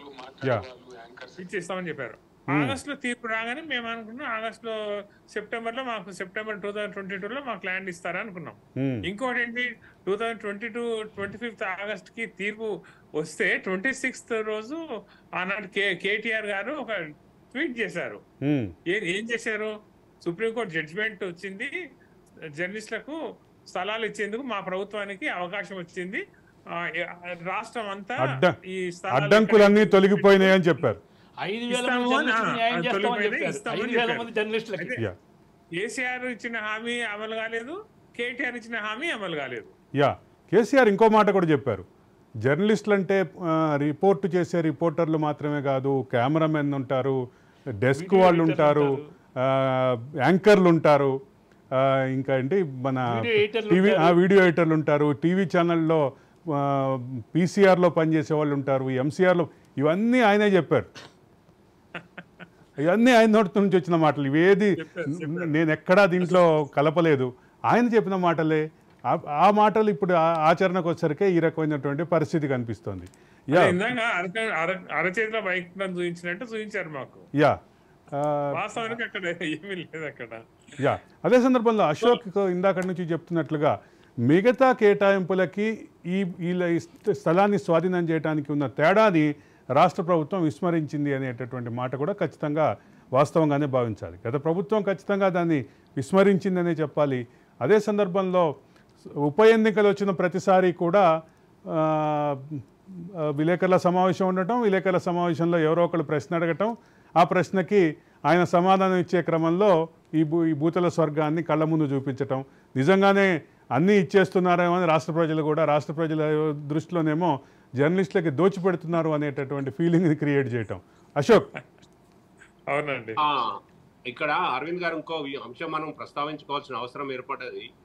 ఎందుకంటే గత గవర్నమెంట్ ఏం చేసింది, ఒక స్పెషల్ ఆఫీసర్ ను కేటాయించి, భూపాల్ రెడ్డి అనే సీఎంఓలో పనిచేస్తాడు అడ్వైజర్, ఆయనను స్పెషల్ ఫ్లైట్ ఇచ్చి సుప్రీంకోర్టుకు ఢిల్లీకి పంపించాడంట. ఈ విషయాన్ని ప్రెస్ మీట్ లో పదే 10 సార్లు చెప్పాడు ఆయన. ఏం చెప్పాడు, మేము ఈ విలేకరులకు ఇవ్వాలి స్థలాలు అని చెప్పేసి సుప్రీంకోర్టుకు ఒక అఫిడవిట్ దాఖలు చేశాము అని చెప్పాడు పదే. అప్పుడున్న సొసైటీ కమిటీ, బిఆర్ఎస్ కమిటీ కూడా అదే పదే చెప్తూ వస్తుంది. మేము కూడా అదే అనుకున్నాము. అయితే ఈ ఫైనల్ తీర్పు వచ్చిన తర్వాత అది మనకు ఇంప్లిమెంటేషన్ కావట్లేదు. ఒక 1 year జరిగితే మనకు మళ్ళీ ఆ తీర్పు అనేది ఇన్వాల్యూడ్ అవుతుందేమో అనే భయం కొద్దీ ఏం చేశామంటే, మేము కంటెంప్ట్ వేయాలని చెప్పేసి ఢిల్లీకి వెళ్ళాం. ఢిల్లీకి వెళ్ళి సుప్రీంకోర్టులో అధికారికంగా ఫీజు కట్టి, ఆ రోజు నిజంగానే కేసీఆర్ కదా ఆ రోజు చెప్పాడు కదా, మన విలేకరుల కోసం ప్రత్యేకమైన అఫిడవిట్ దాఖలు చేశాడు, వీళ్ళకి ఇవ్వచ్చు అని చెప్పేసి అన్నాడు కదా, మరి ఇది నిజమెంత అబద్ధం ఎంత అని తెలుసుకోవడానికి మేము ఒక ఫీజు కట్టి సుప్రీంకోర్టులో ఆ డాక్యుమెంట్ అయితే తీసుకున్నాము. తీసుకున్న తర్వాత అందులో ఏముంది అంటే, ఈ జీవో ప్రకారంగా అదెంత 424 ఆ జీవో ప్రకారంగా అందరికీ కలిపి, అన్ని సొసైటీలకు కలిపి వీళ్ళందరూ కొన్నారు, వీళ్ళందరూ మార్కెట్ రేట్ పెట్టి కొన్నారు, వీళ్ళకి ఇవ్వాల్సిందే అని చెప్పేసి క్లియర్ గా ఉన్నది. అది ఐఏఎస్లు, ఐపీఎస్లు, మన జర్నలిస్టులు అందరికీ కలిపి ఒక అఫిడవిట్ ఇచ్చారు ఎమ్మెల్యేస్. కానీ వీళ్ళు చెప్పేది ఏంటి, కేవలం ఈ ప్రభుత్వము మన కోసమే వేసింది, అందుకే మనకు సుప్రీంకోర్టు తీర్పు వచ్చింది అని ప్రగల్భాలు పలికారు. జనాలను, సభ్యులను మభ్యపెట్టారు, ప్రత్యేక ఆఫీసర్ను పెట్టామని చెప్పేశారు. ఈ రకంగా ప్రతిసారి మభ్యపెడుతూ వస్తే ఆ అఫిడవిట్ తీసుకొచ్చి ముఖాన కొడితే సభ్యుల పరిస్థితి ఏంటి, సభ్యులు అప్పుడు తెలుసుకొని కొంచెం అవేర్నెస్ అంటే అఫిడవిట్ విషయంలో కూడా ప్రభుత్వం పక్కదారి పట్టించింది, రాంగ్ ప్రొజెక్షన్ ఇచ్చింది అనేటటువంటి మీ భావం అర్థమైంది. రమణ్ రావు గారు, మొత్తం మీద చివరి మాట చెప్పండి. దీనికి సంబంధించినటువంటి వివాదంలో బీఆర్ఎస్ యొక్క చిత్తశుద్ధి, అదే సందర్భంలో నిన్న వచ్చినటువంటి కబ్జాదారులు బీఆర్ఎస్ లీడర్లనే ప్రస్తావించటం, ఈ రెండింటిని బట్టి చూస్తే ఖచ్చితంగా ఇది జాప్యం వెనక, అదే సందర్భంలో కబ్జా వెనక బీఆర్ఎస్ఏ ఉందని భావిస్తున్నారా? 100% నిజమేనండి. అది బీఆర్ఎస్ గవర్నమెంట్ చిత్తశుద్ధి లేదు. ఈ 10 ఏళ్లలో మన జర్నలిస్టులకు చేసింది ఏం లేదు. 10 ఏళ్లలో ఒక ఎకరా కూడా ఎక్కడ మన జర్నలిస్టులకు ఇవ్వలేదు. కాంగ్రెస్ గవర్నమెంట్ లో 70 ఎకరాలు కేటాయిస్తూ ఇచ్చిన జీవోను కూడా అమలు చేయలేకపోయింది. సుప్రీంకోర్టు ఇచ్చిన తీర్పును కూడా అమలు చేయలేకపోయింది. పైగా 38 ఎకరాలు కూడా కొట్టేయాలని వీళ్ళు విశ్వ ప్రయత్నం చేశారు. వీటిని మేము అడ్డుకోవడం వల్ల 38 ఎకరాలు ఆగింది. ఇప్పుడు చివరి మాట చెప్పండి. మాకు 38 ఎకర్స్ ల్యాండ్ ఇచ్చేందుకు అవకాశం కలిగింది. తప్పనిసరిగా ఈ గవర్నమెంట్ ఇస్తుంది అని మేము భావిస్తున్నాం. గత గవర్నమెంట్ కు చిత్తశుద్ధి లేదు అనే దానికి 100% నేనైతే సంకోచించడం లేదు. గత ప్రభుత్వం, బీఆర్ఎస్ ప్రభుత్వం జర్నలిస్టులకి స్థలాలు ఇవ్వడంలో ఫెయిల్ అయింది అన్నది వాస్తవం. దాన్ని అందరూ అంగీకరించాల్సిన విషయమే. అటు బీఆర్ఎస్ అభిమానులైనా సరే, జర్నలిస్టుగా ఉండి కూడా వాళ్ళకి రాజకీయ అభిమానాలు, అభిప్రాయాలు ఉంటాయి. కానీ బీఆర్ఎస్ వీడు చూసేటువంటి బీఆర్ఎస్ పార్టీని అభిమానించేటువంటి జర్నలిస్టులు కూడా అంగీకరించాల్సిన విషయం ఏంటంటే, బీఆర్ఎస్ గవర్నమెంట్ జర్నలిస్టులకు స్థలాలు ఇవ్వటంలో ఫెయిల్ అయ్యింది. ఇది 100% సత్యం.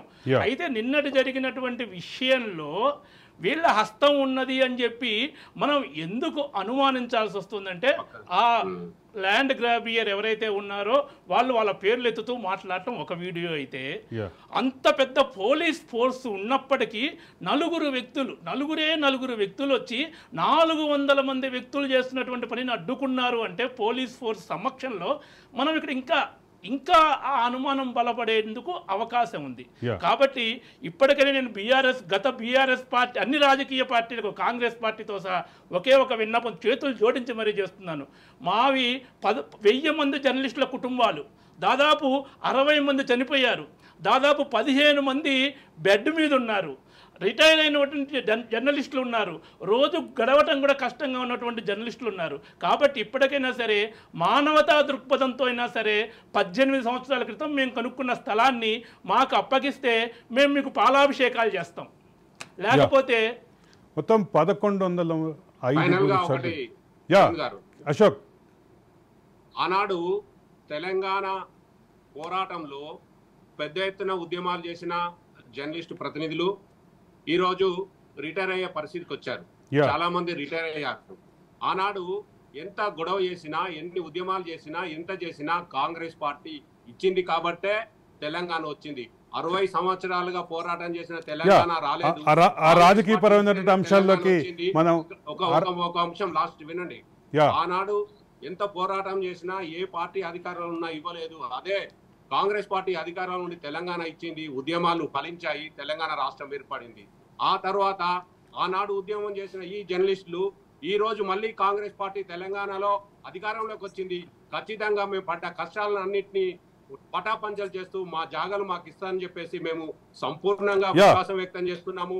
తెలంగాణ ఉద్యమంలో పోరాడినము, తెలంగాణ కోసం పోరాడినము. మొత్తం మీద 1105 సభ్యులతోటి ఏర్పాటైనటువంటి Jawaharlal Nehru journalist housing society, ఈ జర్నలిస్ట్ హౌసింగ్ సొసైటీ 70 ఎకరాలు కొనుక్కుంటే అందులో 32 ఎకరాలని హ్యాండ్ ఓవర్ చేసి మిగతా 38 ఎకరాల చుట్టూ వివాదాలు రేగినాయి.